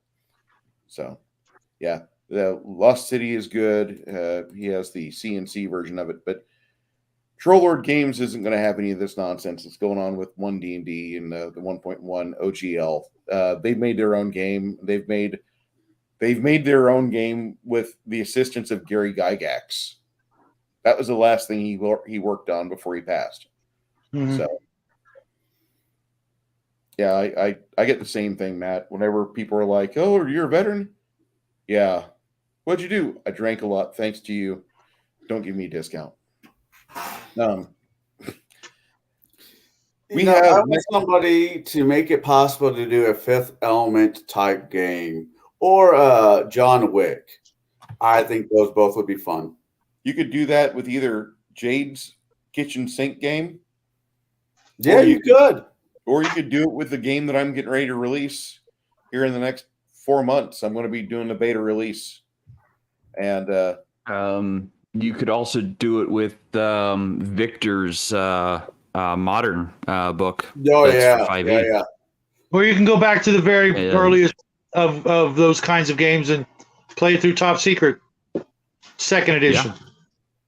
Yeah, D20 Modern, World of Palladium. Darkness. You could probably do it in. You could, Palladium.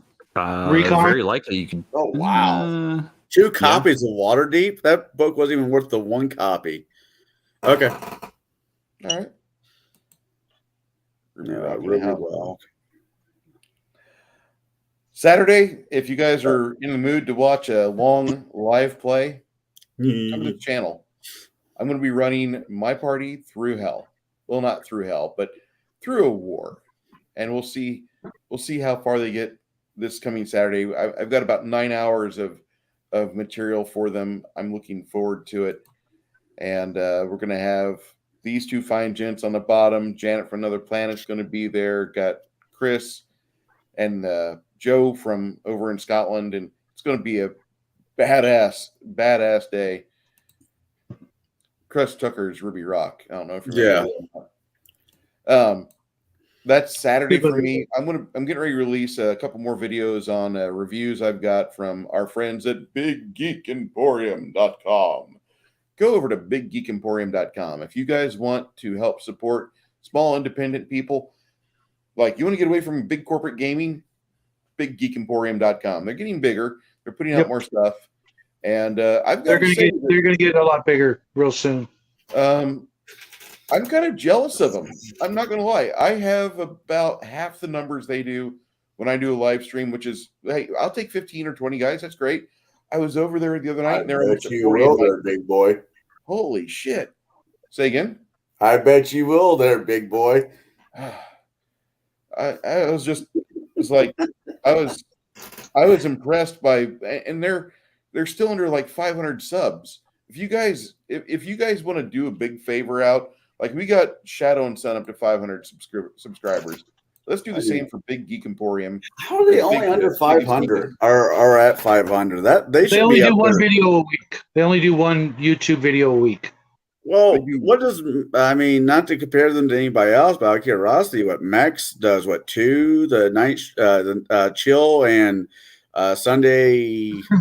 But he also Review. chops up his other videos into smaller videos and releases them throughout the that's week. the way to do it. No, yeah. Biggest Yeah, Geek I is guess. at 356. Go give them a like and a subscribe. They've been putting out some really good stuff here. They've got the biggeekemporium.com, which is an amazing little marketplace. It's where I buy my stuff now. It's where I buy anything I want. I go there first. And I got my buddies, Victor's getting ready to release something. The Basic Expert is doing something. I bought Max Liao's adventure before it was recalled because apparently there was a agreement that you couldn't buy Forbidden Lands shit off of anywhere except for Drive-Through RPG, which is exactly the mentality I'm completely against. And go give these guys some love. Joe and Randy are good people.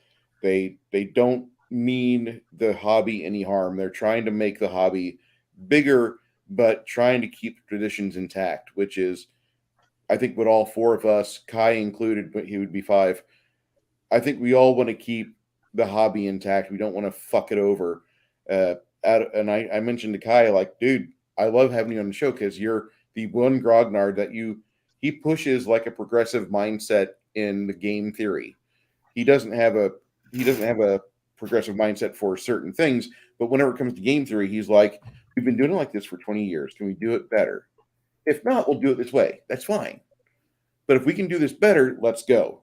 And he's willing to advance the games in that aspect. And I love having that because you need to have that guy that he's basically on, mushrooms, and he's done his fair share of, a few different types of stamps. And when you bring him around, he has these weird ideas that are like, where the fuck did you get this from?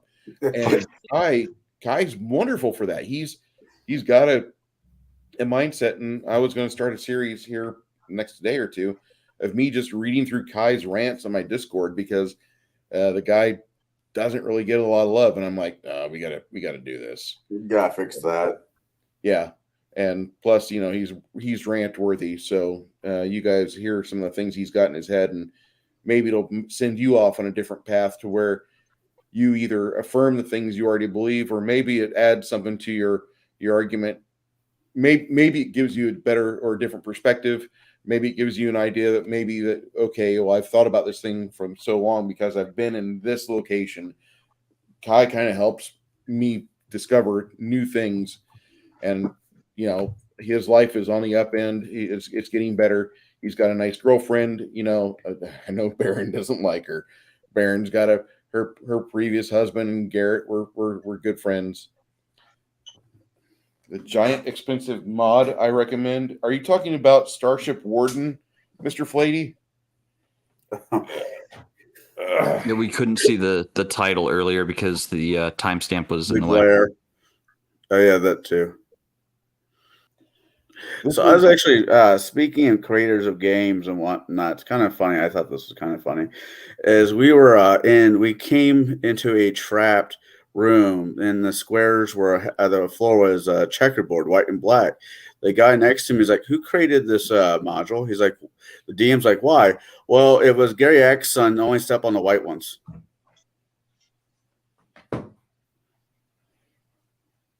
And that would get you killed. Because he's in trouble now. And you made an incorrect assumption. Oh no! Well, all the floor was good, but it was that what module was that? Game we were me and you reviewed, Star Frontier. Bruce, the new one. Yeah, it was the new Star Frontiers from the TSR guy that just failed every step of the way. Lanasa. Yeah. Yeah.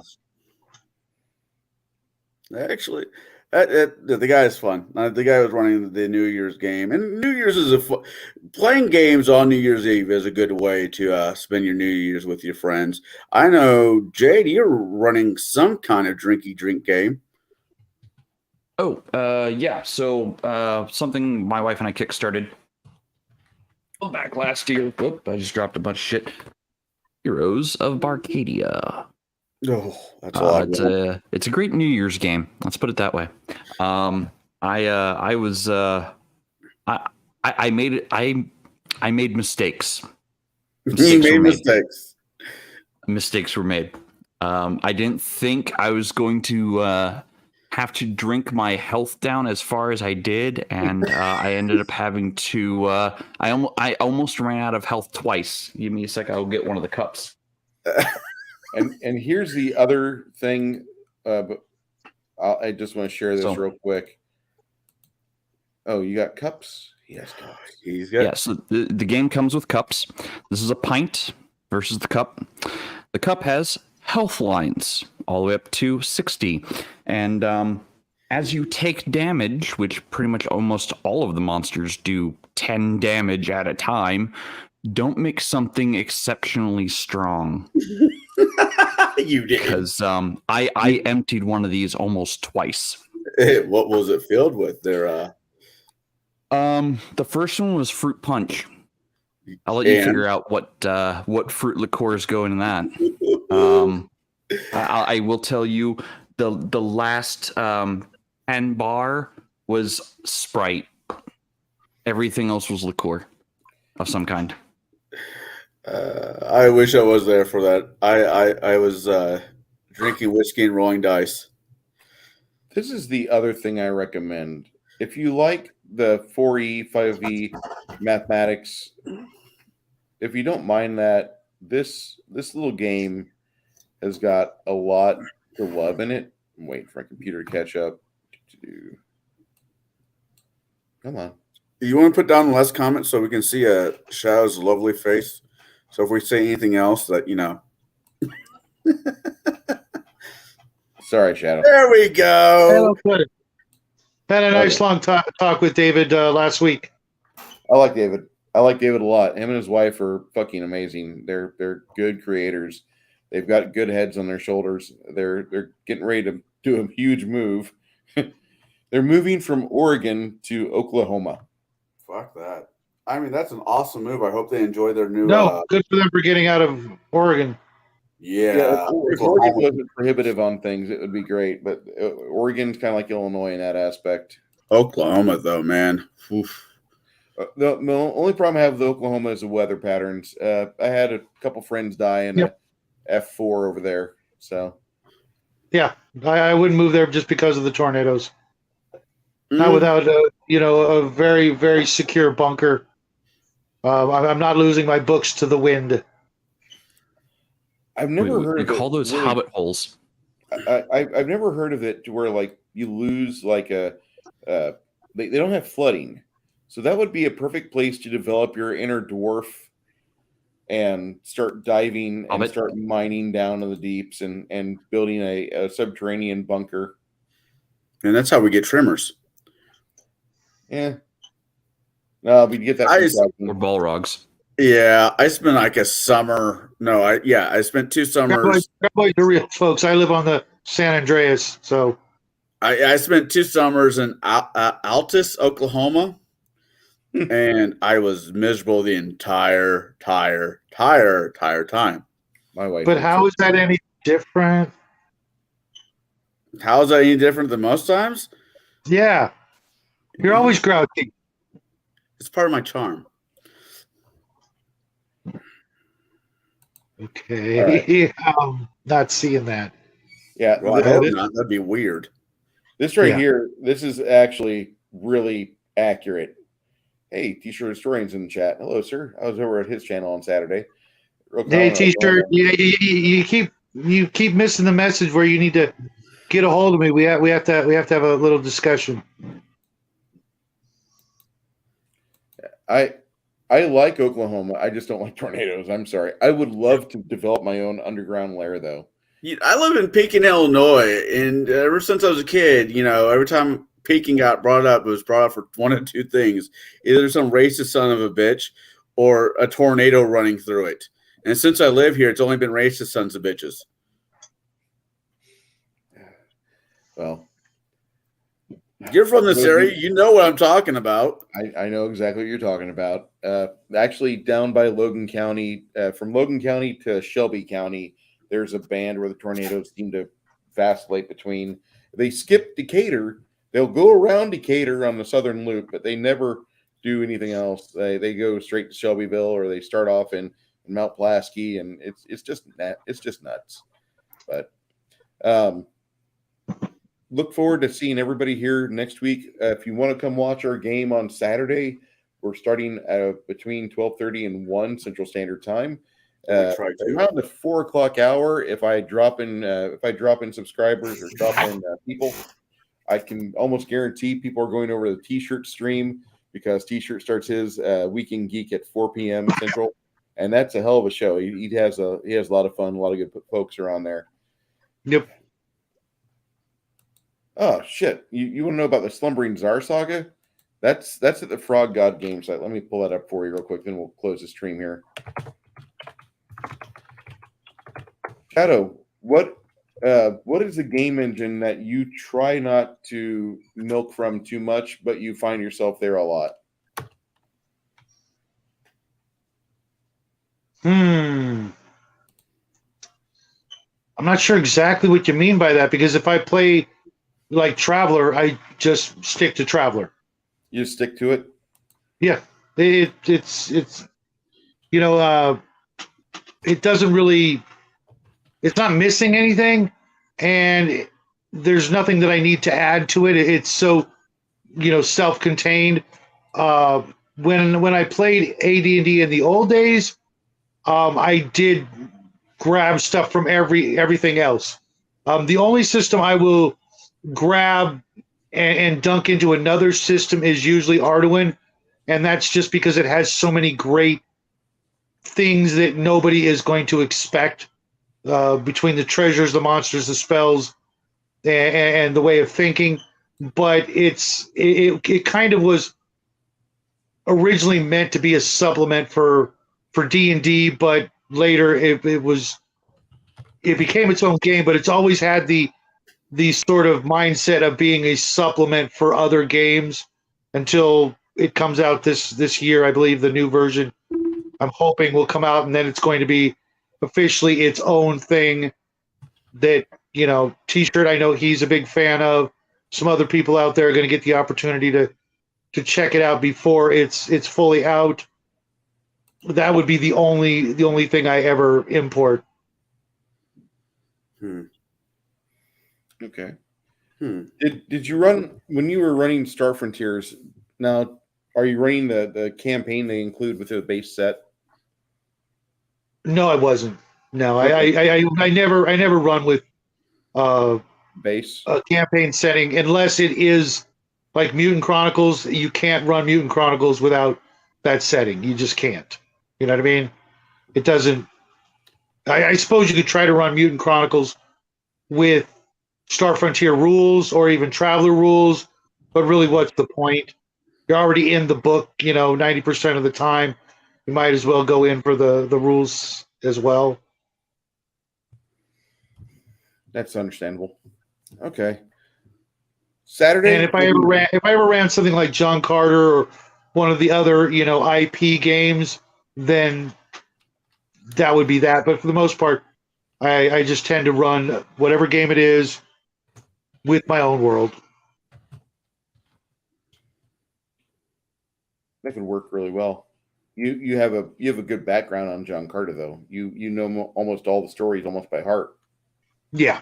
It's one of the few IPs I would run that aren't my own, and even then, I'd rather just read the books. It's hard to find people who want to. Conan's different because it became so mainstream, and had Disney not intentionally screwed over the Burroughs Foundation with that movie, they could still be making movies today. They could still be John making Carpenter, not Conan. Because John Carter. Yeah, John Carter. Disney did not make a Conan movie that I know of. No. Disney screwed over the Edgar Rice Burroughs Foundation. They're making a sequel. I'll believe it when I see it. And again, if it strays too far from the original source material, then it's just more virtue signaling for, with a different, face on it. Like I said, I'll believe it when I see it.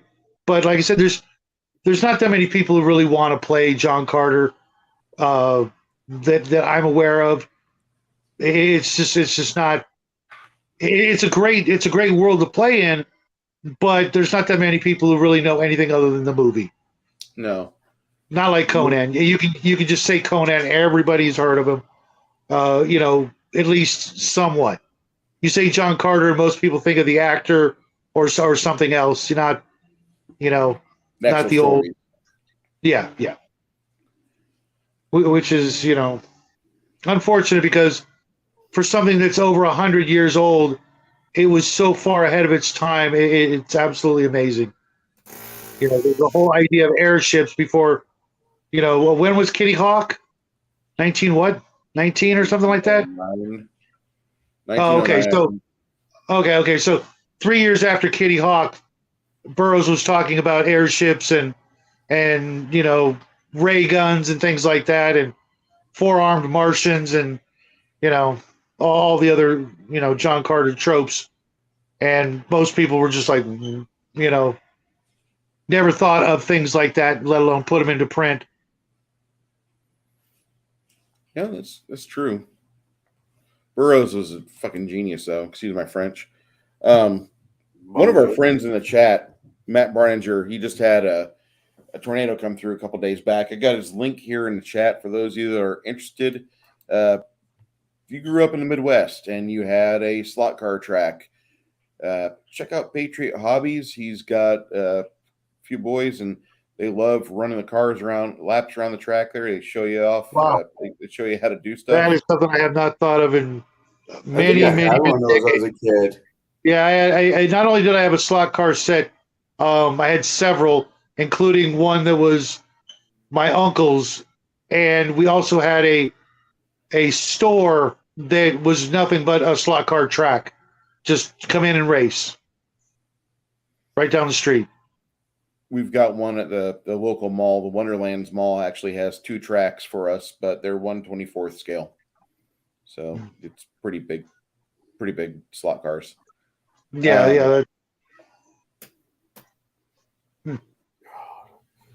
don't I know. love that stuff. I Sweet, just don't have time for it. You're talking about leaking over milking. It's not so much milking, it's leaking over. As I'm running 5e and I'm still thinking I'm running Pathfinder. And it throws me off. I'm like, wait, no, that's not. Oh, fuck, it is right. Never mind. Yeah. We're going to wrap this up. It's been 2.5 hours. Didn't mean to go this long, but we've been having a slow Minnesota goodbye going on. So I do want to say thank you to everybody that showed up. If you see a creator that's in the chat that's got some things going on, go ahead, subscribe to them. We'll be back at this on Saturday for the game. Later on throughout the week, I do expect to upload a couple videos here, doing some reviews. And like I said, go over to Connell's channel. They're discussing Batman Returns, the best Batman movie that Michael Keaton did, in my opinion, because the first movie is always only a half movie. You got the origin story in the first hour. The second hour, there's actually something going on. And I love that Batman film. It doesn't even have a Batman villain in it. It just had Jack Nicholson wearing makeup. Go to hell. Tell me I'm wrong.